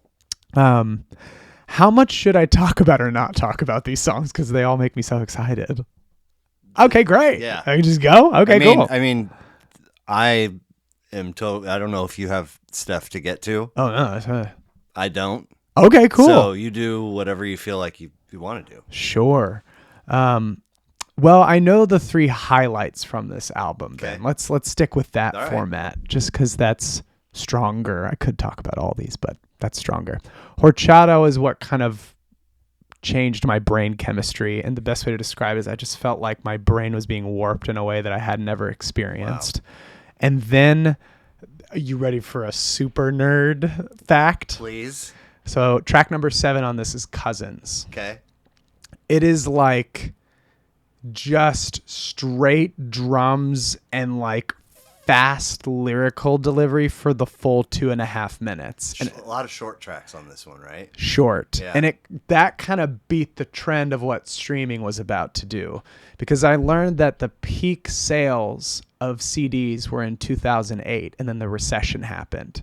And at the same time the American recession happened in 2008, that was the transfer of digital sales happening, of when musicians and labels were really making their money. So I think some of these shorter songs were experiments to seeing, oh, well, if we just release the song this way, how will that sell as a shorter song? Will that affect digital sales or not? And you think they were mindfully asking these questions? I think on a label perspective, someone at that level had enough financial means and cushion to say, what if? And let's take a loss.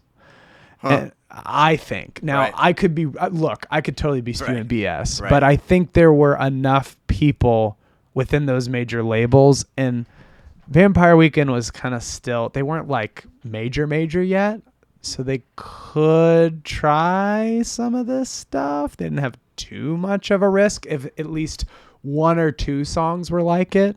Like, yeah, the fact that Holiday is only 2 minutes and 18 seconds. Cousins is 2 minutes and 25 seconds. That to me tests the power of repeatability. Like, repeatability has become such a valuable asset in the streaming market. If it's short and you're beating the streaming algorithm, well, I can just repeat a 2.5 minute song instead of hearing it play once for 4 minutes or 5 minutes. I think there was a whole math going on there. Weird. I really think that, because I know the person to capitalize on that was Tierra Whack. That's how she made her financial. But that woman is worth so much money now. It's stupid. Heard of her. She released an album where the songs are maybe 2 minutes or less. Okay. And she became viral. She used social media to market that, and the algorithms hadn't changed yet. So her songs were repeating like crazy on digital, and it was freaking increasing her profile and data finances like crazy. Look up that story. It's great. Yeah. Spell it for me, please. Yeah. Tierra Whack is Tierra. Whack is like the onomatopoeia, so it's WHACK. Onomatopoeia. Anyway, to get back on Cousins, being 2.5 minutes, I took a sociology class my junior year of high school, and I had still been listening to Cousins 7 years after it had come out because I was just obsessed with the song for some reason. And one of our assignments in the sociology class was to pick one song and do an analysis of it. Oh. And I was like, cool, I'm going to analyze line for line. Yeah, I was like, analyze the pop culture references in Cousins. Completed, just waiting for somebody to say. And he nominated me for the National Yearbook Award for sociology for my analysis paper on every line of Cousins, because I pointed out all of these different pop culture references related to multiculturalism and systemic issues. Wow. Isn't that crazy? That is crazy. Well, I got that from him, and then I didn't do anything about it. I was like, oh, that's kind of interesting. And then I threw it away. Jeez. I wasn't thinking. Yeah. It's okay. Yeah. I was a kid. I wasn't thinking. But obsessed with that song to this day. The music video is so simple but smart and fun. Vampire Weekend's really bad live though. I did see that and now know that. And I don't really care because what's funny is in all their interviews they talk about how they're really not that good live. They're a studio band. Interesting. Oh, I just love that. That's why I love them. Yeah. They're like, yeah, we know. This is how we have to make money though, man. We're hungry. Anyway, the last song on here I'll touch on is the last one. Yeah. I Think You're a Contra. Because to me, Contra, when I first heard it, I'm like, why would they call this album Contra? That's like a prefix to so many words. Just like in and one Latin. of the all-time greatest video games. Contra? Yes. Tell me about Contra. I don't know my anything God. about Contra. Old school, late 80s Nintendo, I original will look it Nintendo. up. So that's probably another reference. It's two dudes running through all these space worlds, and there's folks coming at you, and you got to kill them, and then there's a monster you got to kill. But there was a code, up, down, left, right, BA, select, start, something like that. Yeah. And if you learned If you do that, you'd start the game with 30 lives. oh so you could win. You could beat the game. Oh, that's gotta be another. But yes, contradiction. Contradiction. It means against in Spanish. Yes. And Vampire Weekend's always taken a more holistically cultural approach, not just from the writing, because Ezra Koenig's writing is just insane to me, but through their instrumentation. They released an album. Again, to me, I felt like I was listening to the Beach Boys if they were given pretty pants and like a silly voice. And I loved it for some reason. And then I listened to this album and I feel like their whole cultural reference landscape went from we're college kids on a college campus to we're kind of thinking about the world now because we've been able to see it. And so I think the debut work of someone is not their greatest testament. To me, it's usually their follow-up. So I think Vampire Weekend's Contra is always going to be one of my favorite albums. And I still have the CD that I bought in college, and it's not in college, when I was a kid, and it's in my car today. I was just going to say, do you have a CD player in your vehicle? Oh, yeah. 2009 Honda Fit, baby. Me too, and maybe the last one, Very possible. I mean, you can obviously always buy older cars, but Sure. I don't think they're not making them anymore, no. Yeah. So this was 5 of 7. Are you familiar with the other 6? The other albums? Yeah. Yes. Okay. And I just heard their most recent one. I don't think it's that good. Okay. How many listens? I've only given that one full listen, so I need to give it probably another one. Yeah. That's not fair to just make a first impression on an album. No, It never is. fun. We all do it. Yeah, I mean, I have a thing that I say all the time. 2 full listens earns you an opinion. A third full listen gives you the right to share that opinion. I love that. And then I'll listen to your record one and be like, this is what I think. Yeah, totally but I love the 3. Right. I think I'm going to keep that because I've loved them long enough. I've been following their career for 14 years. And I mean, Fish put out a new album around the same time you put yours out. Mm-hmm. And I've only listened to it once because it didn't do it for you. They dropped 4 tracks leading up to it, and the title track was first, and it was like maybe the best song ever written from and I was like, oh my God, I can't wait. Yes. And then I listened to it while mowing, and I was like, this is I'm gonna have to come back. I don't know when I'll come back, but I'm not gonna love every single. Anyway, well, like even Modern Vampires of the City, which was the follow up to this album from Vampire Weekend. The song that came out, the single, was insane. It was called Diane Young. Like, Diane Young won't change your mind, baby, baby, baby, baby, right on time. And like the Rolling Stones was like, this is like a modern day Elvis. This is so weird and cool and processed. And then the album came out and people were like, what is happening? But it's because they tried a more austere, serious thing. Good word. It was great, though. I love Modern Vampires of the City. Some people are like, that album sucks. I'm like, no.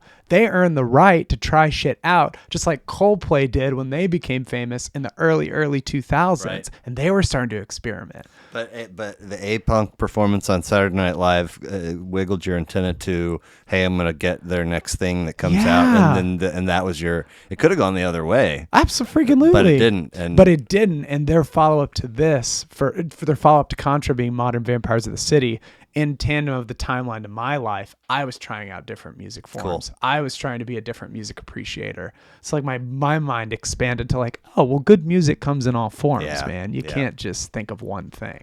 Well, we'll go from 2010 to 2016. Oh, The Human Condition, John Bellion. Is that? That's right, John Bellion, yeah. So first of only 14 tracks, 55 minutes. We go from NYC rock to Long Island singer-songwriter, rapper, producer. Yes. We're 2 for 2 on firsts. Yes. Never even heard of John Bellion before you shared this with me. Absolutely. I had never heard of him, and he'd come out with I think he came out with 3 albums before this one. I think that he only has one other album. For better or worse, I think he does have more because I know Okay, I bought. okay. It's okay. It's all and it's. But I do don't- know the one before this. That was the one that became pretty commercially successful. Oh. I became a super nerd and did a deep dive on him. Like I have deep cups from A-Punk that are like. There's a song called Cupid. It was only printed and released in Japan for like 1,000 CDs Wow. or something. Like, unfortunately, Yeah. I like his discography's wild. But Anyway, so who is John Bellion, and Yeah. why does this one earn a spot on your list? yeah. So John Bellion was born and raised in New York guy, and basically he became really famous first for being a songwriter for other people. Oh. So Jason Derulo, Okay. as we know him he's the big pop star. In case you don't know who he is, he's got this song called like Trumpets, and it was a bang. Like it did so freaking well. And John Bellion co-wrote that song when he was like 18, Okay. and he was just like. And he had all this clout as an 18-year-old for helping him write that song and produce some of the lyrics and some of the stuff. So John Bellion started earning his money and his clout by producing for other people first Right. in New York. Okay. And then he was like, well, this is kind of funding me enough to try things out under my own artistic name. So let me try and see how that goes. He cranks out one, I swear it's either 2 or 3, but he cranks out it's 3 different albums that he basically signed to then be made into a product by a record label. Oh. And all he did, that's really understating his talent, but he did those 3 albums to see if he could write pop music in his voice and in his style. So he knew it was a really big experiment to like, this is not all the stuff that I want to write about, but I'm pulling off the Beatles thing where like I do all these covers and I'm really cutesy and I make people dance and I make them listen. And he did so well, and the demos did so well that he'd sell out, 200, 300 people rooms, and no one's ever like, who the fuck is John Bellion? Who is this guy? So then he's invited to A&R representative meetings in New York. And they're like, he brings in these demos of like the songs that are not released, like on The Human Condition. And they're like, cool. So who mixed this? Who's your mixer? He's like, me. It's like, oh, who mastered this? Me. Who's playing all the instruments? Me and like 1 or 2 other people. Who wrote these songs? Me. They're like, okay. Well, these are radio ready, and that's unheard of. What do you want to do? Do you want to be a solo artist guy, and we put money and effort behind that? Or do we put money and effort behind you being something called an A&R, which is an artist representative? Do we get you to bring different people together to work in different rooms, and you help conduct all that? Not both. That's what he said. No shit.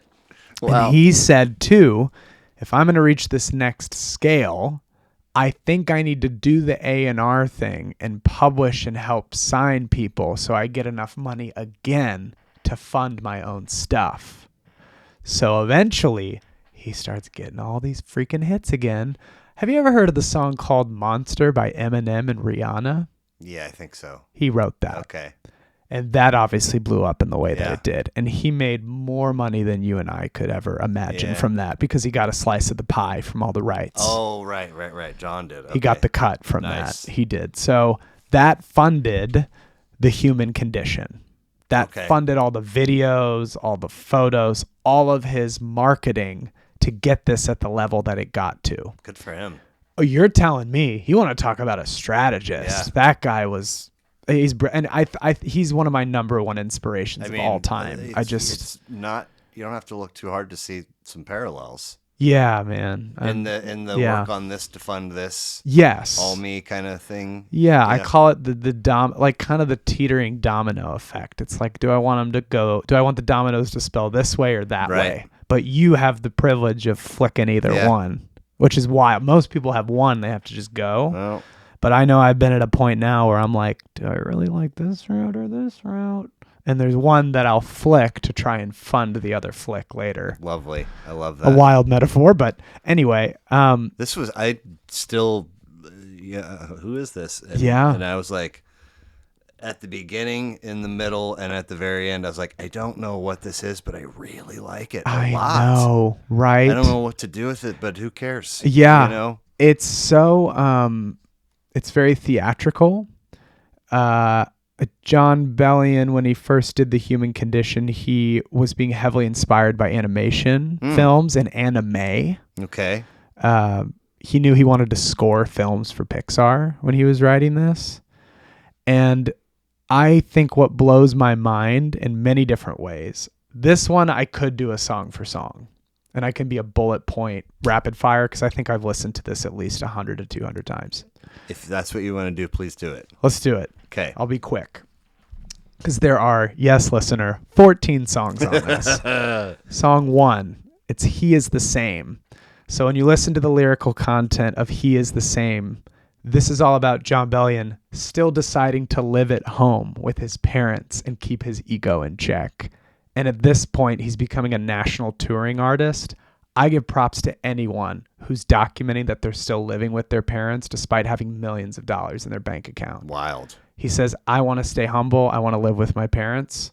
I love that lifestyle. As long as they'll have me, why the fuck not? Yeah. You know? Like one of the lines is he still make him take the trash out, keep his ass in check. Like, I love that stuff. I just love when someone acknowledges what they're really living. Yeah. First song, great lyrical content. The second one is about his influences of 80s films. That's the name of the song. And like that hook of, just like the 80s films, will hook up in my backseat and let my best friend drive. Like, I love the idea of him being influenced by media outside of music. And when you listen to the build composition-wise, it makes all these homages to 80s films and how they were scored at the time. Oh, wow. How some of them were kind of campy and bouncy. Yeah. And he likes doing that. He likes making songs that are not just lyrically accurate of a time period piece, but he likes to match what was the vibe maybe from that time. You know? I think that's just kind of fun. Yeah. The third song, All Time Low, is what made him go international. So All Time Low is like, it's 3 chords. It's literally just moving your hand back and forth on the white keys. Wow. He wrote the song in maybe 2 days. Huh. And it's what got him radio famous. Basic Pitch. There's a whole documentary about that song that he made, and it's really good. Nice. Yeah. Song number 4, 14. New York Soul is all about him living as a New Yorker. Yeah. And I love anyone, just like how Tech Nine has captured the Kansas City identity. Right. He captures the New York identity and all the genuity behind that through something like New York Soul. I think Fashion, number 5, is just kind of silly. Like, my brother hates this song, and I'm like, I get why. You guys share music. We have, yeah. We like sharing music. It's fun. We saw, what's his name? Hosier at Azure Amphitheater, and we thought it was good, but we had the most fun going back to my brother's car and singing sea shanties from Assassin's Creed, the video game score. But that's him and I in a nutshell. Right. We're a bunch of goofs. We have fun. Fashion is literally about how he has spent a lot of money on clothing in order to look a certain way in certain rooms, so and he wild. doesn't want to. Oh. But he's like, I've had to buy these jackets that I don't want to buy, but I got to look good. We all need fashion. The image of the person on the cover. Yes. The cover art is fantastic. Unreal. But they're dressed pretty snazzily too. And that's John, and it's like he's dressed he has bought some insanely expensive clothes. I'm sure. But he's like, I don't know what to tell you, man. I don't want to, but the way that influences my business decisions based on who I'm sitting with. He probably can write it off. Yeah. Frankly, it's a uniform. Yeah. That's a tax code. 6. Oh, maybe IDK. This one's so interesting. I think maybe I don't know is really about how he doesn't know how his career is going to go despite it taking off so much. And that's an insecurity that a lot of artists will never talk about. There's the bragging of getting to the top, but this song is literally him going, I don't know where it's going to go. So it's so vulnerable. Yeah. Right? That's admirable for sure. Yeah, lyrically, it's amazing. Oh, number 7. This song is so good. Woke the Fuck Up is all about having someone by your bedside and how you want them to be sleeping by you. But in the instrumentation throughout this whole album, he uses a lot of vocals that he then puts filters on. Oh. So like he's got a thing in Woke the Fuck Up where it's him gasping. Where he's like, last night I woke the fuck up. And like that's like, but it's like, and like you hear that, and that's how he's rapping and singing. He's created his whole beat based on vocals with filters, and I just think that song is fascinating from an instrumentation perspective. Overwhelming is so cute. It's all about how when he's dated people, they're just overwhelming to deal with because they're like running his credit cards and like stealing stuff. And, What? Yeah. But he's like, you're overwhelming, but I think it's kind of charming and funny. And I don't know how to get out of this. And I think that speaks to like, again, there's so much braggadocio in pop songs and in rap songs. And this one's all about like, it's kind of overwhelming. It's a lot to deal with when someone starts doing that. And how do you deal with it? So all of these songs to me are based in self-awareness and self-discovery, right? Now you see how this has become one of my favorite albums. Yeah. The Contra's great, Yeah. but like that influenced my adolescence. This came to me in college, Yeah. where I'm like really thinking a lot. Those layers. Woo, way deeper. I think Weight of the World is one of the most crazy songs ever. This is song 9 of 10. Weight of the World is all about how he's had to take care of a whole team on his back under his name and how it's just pressed him down and down. But the song is him releasing it finally. Oh, cool. So like when you go to the middle of the song and near the end of it, there's this halftime beat of like, don't hold the way of the world.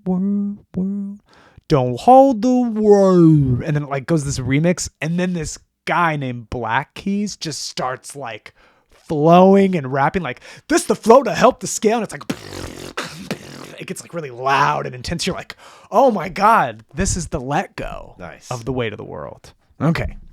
Gosh, you're such a great trooper. Thanks for letting me be so enthusiastic. When is this going to happen again? I don't know. Yeah. Probably not ever. Exactly. So I'm here. I'm so for it. Great. Oh God, I love it. 10 of 14. I think the good in me is just like one of the most sincerest messages on the album. It's really about, I think like it's the most pure message in the album. It's like, I just want you to see how good of a person I'm trying to be. Oh, but it's really hard to show that. And that's really I mean, for all these songs, anyone can give these a listen, but like that one's the most like relationship driven. I love it. Generic in a good way song. Yeah. Like in a really good way. It's very, very relatable. When COVID is initially, yes, the first little slice of it is now in our rear view and folks are talking about it. Yeah. A lot of people are like, this is the first time that the whole world went through a thing. Mm-hmm. Everybody, never really has that happened. No. Because it's all so nuanced and this is who I want to be. Yeah. It's fucking so hard. I wish really you could hard see right now. how- Yeah. It's so nitpicky. And sometimes I know I'm becoming less and less nitpicky about how people try to be good. You need to see how goodness is expressed in all different ways. Really. Into that. Yeah, right? Makes life a lot more interesting. Song number 11 of 14, Morning in America. God, easily one of my favorite songs on the album because of it's all about morning commutes in New York. And also about the grind it takes to live in New York and how parents have affected their children based on the hours that they work in New York. So for example, the big hook on like lyrically in there is we're secretly out of control and nobody knows it. But then by the end of that lyrical verse, it's we're secretly out of control and everyone knows. So it's all about everyone's way too busy to pay attention to each other, but my mom's doing this and my dad's doing this and I'm going here and my friends are going there. Okay, I guess we're all out of control, but everyone knows. Yeah. Everyone's just signed on to it, you know? But it's really talking about the cyclical pattern of like, how do you really grind in New York and how difficult it is and how much that affects your relationships. Yeah. It's just brilliant. Number 12 is cool. iRobot's good. It's been talked about a lot as a theme of like people turning kind of into a robot and staying on their computers or phones and scrolling. And that's really what it's about. And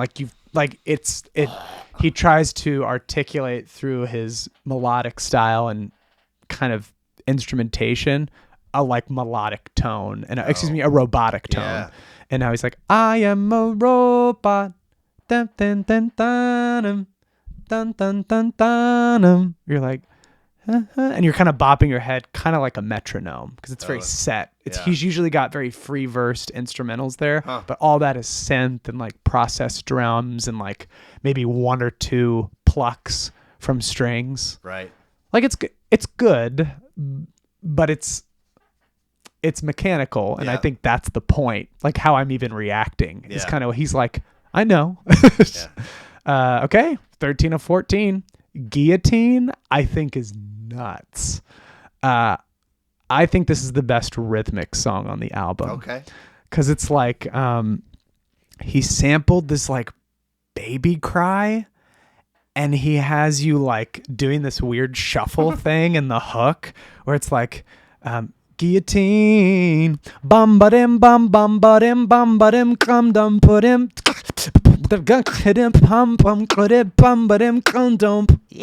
and he has like this weird squeak that makes you go, what the fuck? Did he sample a baby going ee? Did you step on a dog toy? Yeah, right. But that to me is what makes it so interesting, I guess. And fun. I highly recommend that as a really good first listen from this album, actually. Guillotine's very playful. And then last but not least, Hand of God. He's a very... That threw me I was like, what? You and me both. Where did all of that to land on this as your sign-up? You and me both. Okay. I didn't dislike it. I was just surprised. Well, and my thing is like, I'm not really a Christian at all. I'm pretty secular. I kind of love and being giving and kind is my quote-unquote religion.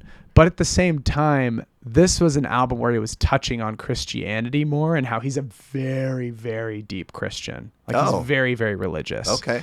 But he knew he couldn't talk about that too much in the beginning of his career because then he'd risk losing a fan base potentially. Himself, as a Christian artist. So when I first heard this, I was like, okay. But like I kept listening more and more. And then you learn in all the instrumentation, all 13 previous songs are in the instrumentation of this. What? Yeah, it's a reprise of every single song. Is that how you say that word? Yeah. It's not reprise? A reprise. I've said reprise. Okay. I've said both. Fair enough. To me, it's tomato. Yeah, but gotcha. talk to an Italian. They'll tell you how it really goes. I think Hand of God is the perfect ending. Okay. Because of how it alludes to everything else here. Ultimately, this is him coming out as a tried and true Christian man. And I don't vibe with Christianity on that scale within pop music. But at the same time, who am I to hate someone for identifying with something that's enriched their life, that they love, that they appreciate, that they built a team around? They prayed before every show, based on these documentaries that I've watched. Just because someone's different than you does not mean you should hate on him, man. And I admire someone for making a song about their identity like that and really making that the button. Yeah.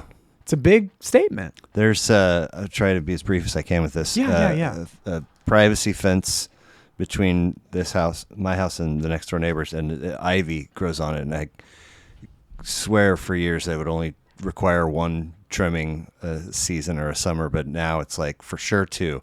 And I always hit my side and their side, and it grows up walls and garages and shit. But it's like I oftentimes miss my window to mow. Which is, if it happens to require weed eating and blowing, I mean, it's a 3-hour ordeal. Wow. And then it's like, you're tired and you got to shower and all this stuff. So additional yard work, I'm always like, God, I've been meaning to do that. So I had this gal coming for an episode, and I hired her 9 years ago as a professional organizer. That's great. And 24 homes. I've just been lugging shit from basement to basement. So we started down here in this room. Great. And when I'm shopping for these folks who I'm going to hire, they all kind of have an hourly rate. But if you buy a tiered package, it drops the hourly rate. Sure. So I land on this gal. She comes. We do basement. And I'm married at the time, and so she's like, "I'll be in touch for phase 2, which is going to be the garage." Yeah, good. I think her second oldest kid is suddenly in a horrible head-on collision and severs his spinal cord and is paralyzed and life flighted to Colorado, where they are for like 9 months. That's a long time. Learn how to do everything. Oh my gosh. All over again. And then one day out of the blue, she's like, "Hey, I'm back in life, and I owe you guys so she came and did, she ended up doing the garage with my ex. And then just recently she popped up somewhere on social, and she's doing a podcast. So I reached out to her and I was like, "Hey, you should come do an episode." And she's like, "That's really sweet of you. I don't think." And I was like, no. Let me. And I gave her this big. She's like, "Okay, I'll do that." And she's like, "I really I have this one artist that I listen to, and it's this Christian gal." Yeah. And she had some other songs from her childhood and other parts of life that I poked around at, but I was like, I should listen to this gal, a record of this gal's, just to know, since that's the one artist that's important to her. So I got like, all right, I'm gonna get out there and trim the fence, and so I'm on the neighbor's side for like, I think I listened to her first record here, and I listened to 2 more. It took me 2 records to finish their side of the fence, and a lot of it's all Jesus and God and Christian, but it's good music. But it's good. And I finished the second one, and I was like, that's enough of that. And so I was like, now I'm on my side. What am I going to listen to? And my son has been, if they feel like listening to something, they'll ask for my phone in the car or in the kitchen or whatever. Sure. He's been at that moment, he had been playing a couple different Kendrick Lamar tracks. Oh yeah. And I was like, I've got to do the deep dive. I've got to.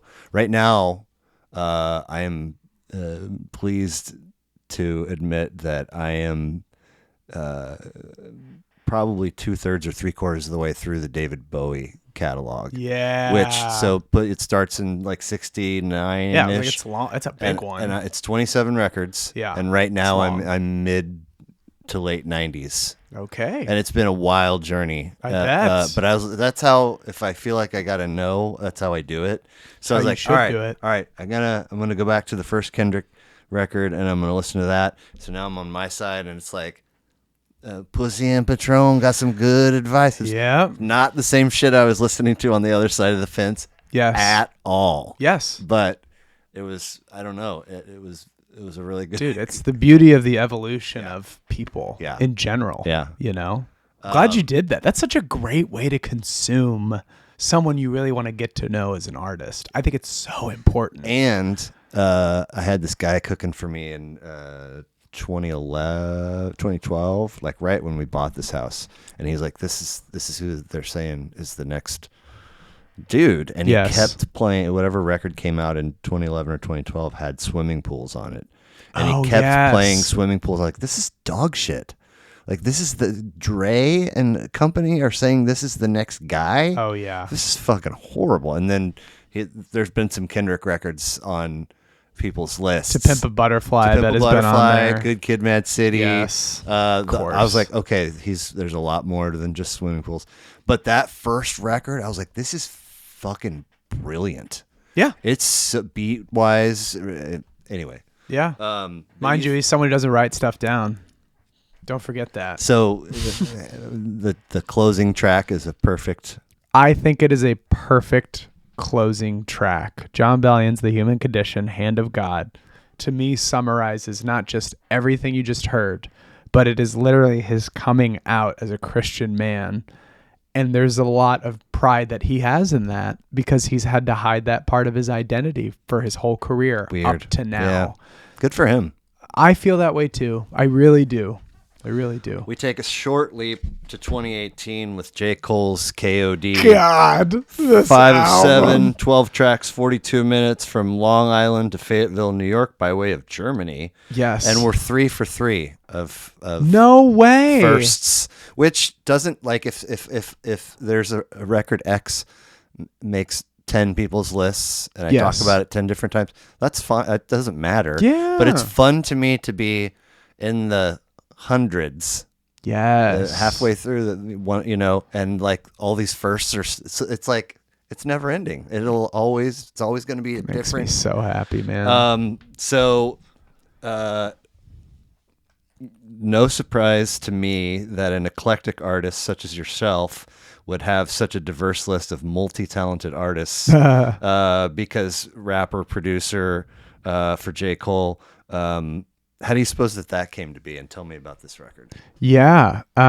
So a lot of people know J. Cole for 2014 when he came out, which is really what captures a lot of his childhood growing up in North Carolina and the poverty that he went through. And the album that I chose, KOD, comes from the fact that he's already staked his claim. He's already a phenomenal artist who's national at this point. He's got a record label that's been outrageously successful, Dreamville Records. It's like the southern version of Top Dog Entertainment, which Top Dog Entertainment is the people who've signed Kendrick Lamar, Schoolboy Q, SZA, SZA, all under the same record label. That's all Top Dog Entertainment. Wow. And but at this point, J. Cole has made that for the South, which is amazing to me because the South is always disregarded, always in music. Atlanta's gotten some love. Yeah, of course. I guess like North Carolina South, for better or worse. I hate saying that, no, it's I mean, it's the heart of how many of these statues should we tear down? God almighty, exactly. So KOD is J. Cole's response to going, I've already made it, quote unquote. So now what's really next for a hip hop artist when they make it? And what am I seeing among my peers who have made it? And now that he's become a mentor more than a performer, he still performs a lot, of course, but like Kids on Drugs is his observation of how have people in the next generations after him gotten addicted to different kinds of things. And as a hip hop artist, all you do is rap about drugs, money, etc., within the culture that he's been adding to. He's been adding to that lyrical canon. So he decides to go, I understand the culture of where I'm at in hip hop has said this. I gotta say what the fuck else we need to be talking about, though, because there's some really fucked up things happening if you only do that for your whole career. I have listened to The Human Condition back and forth a ton of times. I probably listened to this a third of the amount of times, front to back. I'm going to do highlights from this one, not track to track. I don't want to say a specific mood is required. Oh, well, I don't know, man. Kinda. But I was excited for this record, and one listen, yeah, I'm actually not sure. I get it. It's his least popular record within his discography because it wasn't made for radio at all. Tom Segura had a bit in one of his earlier specials where he talks about if it's dark and you can get away with it, you should talk really loud in your best aggressive black man voice. And sometimes people will holler back at you. It's just for fun. Huh. And he's in the middle. And he's like, one time I did it to Big Daddy Kane. Like, I was at the airport getting out of my car and this limo pulls up. I'm thinking, and fucking Big Daddy Kane. And before I could do anything about it, I went, "Sup, Kane?" And his head spun around and he looked too. It was like he was trying to figure out. So eventually he has Big Daddy Kane on his podcast, and at one point he's asking him who he listens to. This is years ago. Wow. And he says J. Cole, Nina Simone, and I forget who else, but I immediately was like, because I listened to Big Daddy Kane as a kid, it's like, I'm going to check all these. So I have some J. Cole in my library, but cool. It only hits me on shuffle. Yes. And I've been like, okay. Yeah. And then I was like, I'm taking a whole J. Cole album on. This is going to be fun. Then afterwards, I was like, whoa, dude, what just happened? Yeah. That's why I fucking love it. Because to me, he took a very large career risk doing this. Shouts out. I mean, that's courage. It's so much courage, man. He has a whole song about, is it Meditate? Is that on here? Yeah, he has a whole song about meditation on here. Kevin's Heart is all about when Kevin Hart had that big scandal come out about him cheating on his wife. And he got Kevin Hart to be in the music video and talk about cheating on like women as a celebrity. But Kevin Hart was the main actor in the music video. What? Ballsy stuff. Huge balls. Ballsy stuff he was doing, man. But he's now at a point to where when we have known J. Cole for all the pop rap that he became famous for, where it was really bumping, it was party music. He had all these obligations to people that signed him, all of these different like aesthetic obligations, tour obligations, debt that he had to fulfill based on the loan that he essentially got from record companies. Yeah. This is the first album where he could go, I own all my own shit. I can release what I want. Here are my natural dreads. And by the way, I'm going to wear sweats every day. And that is essentially what he comes out in. Comfy, dude. He loves it. And I loved it so much because in context of listening to all his work up to then, I'm like, he is so happy talking about this shit because no one can reprimand him. It's all on his creative dollar and time. And I think like there's a lot of systemic racism talked about. Like, for example, in the song Brackets, which is song number 8, talks all about the cyclical aspect of people who benefit from taxes or not. How at this point we have enough technological advancements that we should be able to vote for what our taxes go to through an app or a computer software, and how ultimately that will always stay inaccessible to poverty. I did hear the line, but she got to file her taxes. Yeah. What's going on? Single working mother, like moms. And he's really referencing to the poverty neighborhood that he grew up in. Okay. It's all these single moms that had to grind for her kids, but had all these other things to worry about. And all of a sudden now she owes these taxes on top of all the responsibilities she has as a mom. Yeah. But I just think I think it's brilliant because of how bold the release was. I know that it did not do well in sales, but what doesn't matter, he was still filling up arenas. People loved him because of who he is now. Good for him. I know. Good I for those love people it. that love Well, him for who he is.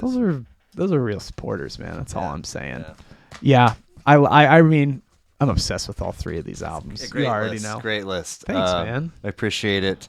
I usually hit you with a series of goofy questions, and Oh, I'm so in. we'll wrap and get you out of Of here. course. You know me well enough now that I'm in. This has been so fun. Thank you. Me too, man. I've loved this today. So you get to have lunch with anyone, dead or alive. You're choosing who and why.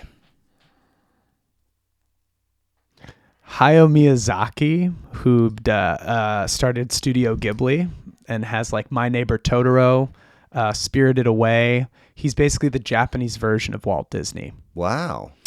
And I would love to have dinner with him when he was a little younger, just because he's older now. Uh-huh. I mean, he's in his probably late 80s. Okay. Because I want to understand how much creative direction and attention to detail has mattered to his career and his process. Because I'm someone who has a hobby. I watch a bunch of movies. I've only seen one perfect film, and I'm very picky nowadays. It's Spirited Away. Okay. It's a 5 out of 5. Anyone in the world will love that film. If you don't, you just don't like the genre. You're going to love it. Your kids are going to love it. Anyone older than you is going to love it. I won't give anything away. I think that is literally a perfect film, and I've seen hundreds of films. Cool. If we can imagine or pretend that everybody's got a personal and a professional bucket list. Yeah. You're given all the resources to go knock out your number one on both. What are they?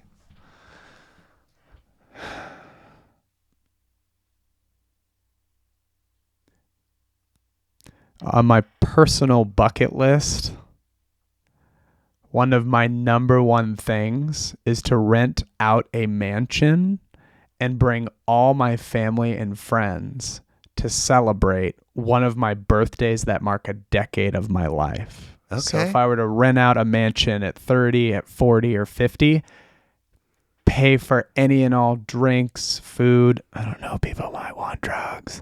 But like, I want an unleashing to see all my friends free and wild, and including my family. You gotta have a ayahuasca wing. You're telling me. And the other aspect of that is like making sure there are nurses and doctors and all these other people are on call there. Yeah. Just be like, y'all, unfortunately, I've given quite the permission to all these people. Your so job is to make sure nobody dies. yes, but that would be the personal bucket list. I love it. Professional bucket list. I mean, I know what one of my dreams is before I die. It's to sell out the Folly Theater in Kansas City, Missouri, Oh my God, I with love something that I produce. Hell yeah. And I want to do that by the time that I'm 40. And so, I mean, I'm drawing. What's the significance of putting a deadline? You know, man. If you haven't done it by then, it might not happen, or No, it's more of like it's making the dream active, dude, it feels not unattainable. And I really is, to me, I think I really can do it now. I'm getting all smiley about it because some of the opportunities that are starting to happen, especially with some things next year, I'm like, Jesus Christ, wow, this is wild. And I want to hear and see that now, not just be for me, but I want to sell out the theater and have other people be given a really big chance somehow on that stage. like other folks on the bill or part of your thing. Part of my thing, and then somehow there's enough producers and like people with clout in the audience that each one of those people see my people on stage and go, I want to hire them for this. I want them to do that. We're having coffee. Yeah. We're having coffees I'm down. this day and that day. Yeah. Projects are going to come. Yes. I love it. I want Great. that so bad for not just me, but for other people now. Sure. That's I've said it twice already, but a third time, very admirable. Thanks, man. Show me. I mean, I know it exists, but it feels difficult to go, hey, there's a person over there that's interested in the uplifting of others in addition to themselves. Don't get me started. The longer I stay in this, nobody's there. That's all right. They're out there. You just got to find them. You're given the ability to visit your past self at any age you're choosing. What age are you choosing, and what are you saying?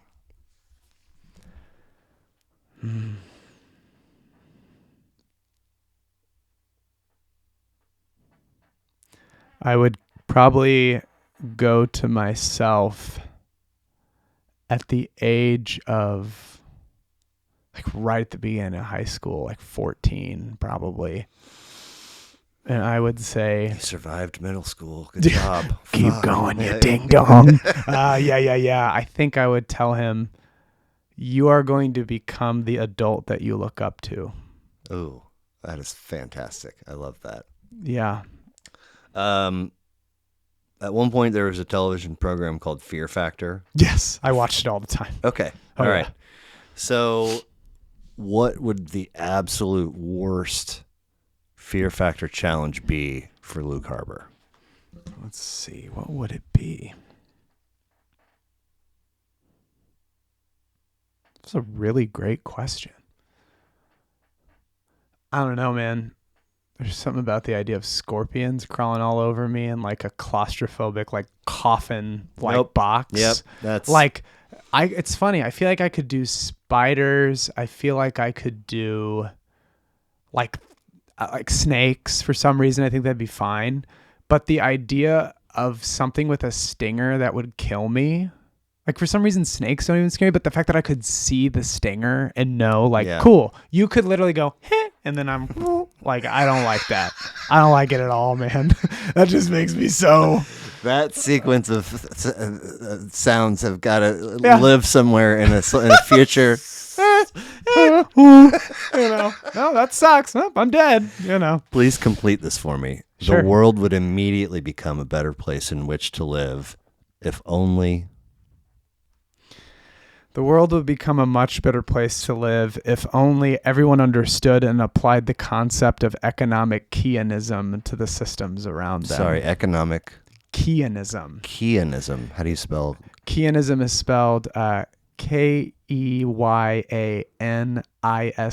Okay. It was a research study done in a lot of different European college systems.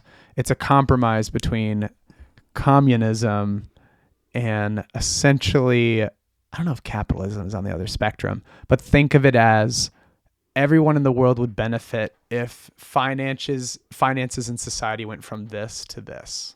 Just think of it that way. Doesn't even have to be. No freaking way. That's stupid. Couple ticks. This is absurd. Yeah. But like, I'm talking like, what if our systems were truly a stair-step system and the incentives to grow in our systems weren't incentivized by your labor, but somehow they were incentivized by like your mind or your spirit or something. Yeah, your spirit, or like there's like this co-directed board that goes, we've clearly seen through how this person treats people. They deserve to go up in the system, and there's not money influence. I mean, that's not how humans work, but like if human consciousness could just soak that in. I mean, it's so utopian, but like that would be amazing. And then you'd have subsidized healthcare system, all that across the board. Sure.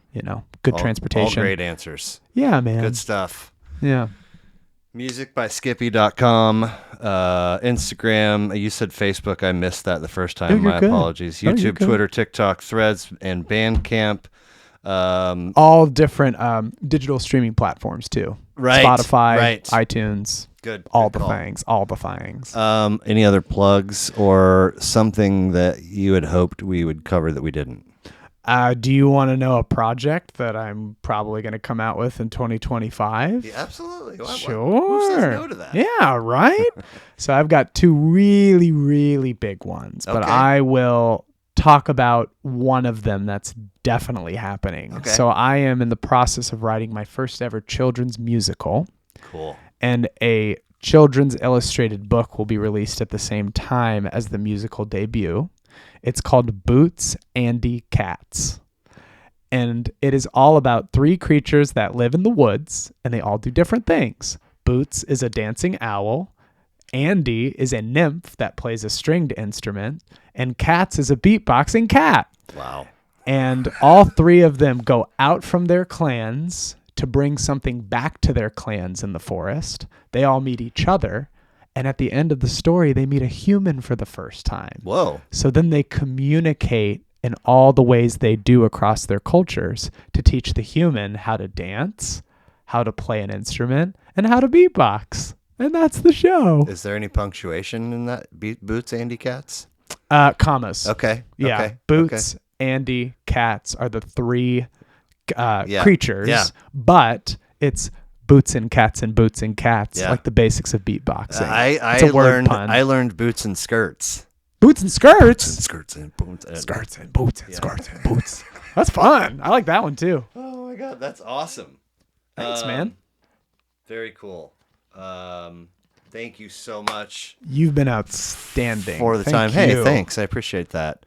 I really, really enjoyed this, and it's we weren't brief, but worth every minute for me. Me too. I love this, and I am super excited. We're gonna, wake up tomorrow, and it's gonna be 2025. I know. So I'm excited to see whatever I might see for the year end for you, and then 2025 sounds like it's gonna be a lot of fun. There are some crazy opportunities, and I'm getting goosebumps thinking about it because all this hard work has really paid off. Hey, I mean, there's something I think that everybody can understand when genuine, authentic, tried and true hard work pays off. Yes. I don't think everybody's capable of imagining the leap of faith and the courage to okay. Yep. This is what I'm going to do. And it's really my favorite thing when people come up to me after a show and tell me how I should have done it. I'm like, cool. Have you ever done a show like this? Oh, really? That happens? It's starting to a lot now. Okay. That said, everyone is entitled to an opinion. And yes, the fear is the worst part of it. That's what I've learned. But once you jump past and in, man, you just have to keep focused. Be surrounded by a good community of people. Dear God, I feel like that's sometimes half of it. Yeah, it's just people that are great. Well, and just the structure. Structure your you life. Have built you have to. Early when we were talking about the outreach and the content and the writing and the rehearsing, I think plenty of people, courageous or foolish or some other thing, could make the leap and then just fall because they don't think it through enough. They don't have the structure, the strategy behind how to sustain it. Yeah, because it's exciting to do that first big thing or that debut. Yeah. But my favorite part now is you did the debut. What are you doing after that? Right. Not in a way of intimidation, but more in a way of you did something really hard. Do you understand how gifted you are to even do something hard? Right. It also applies in this different way. Let's think about how we can sustain and grow how your hard thing proved you can do other hard things. Right. Very cool. Thanks, man. Well, if you get to a spot where you're putting out your KOD and it's all funded by your own. If you have so much money that you don't know what to do with, I hope that I get a Venmo is. I hope I get a jumpsuit for Christmas one year. Yeah. And then I'll feel like I've arrived. That's great. Of course. Thanks, man. Thank you. Talk to you soon. Thank you.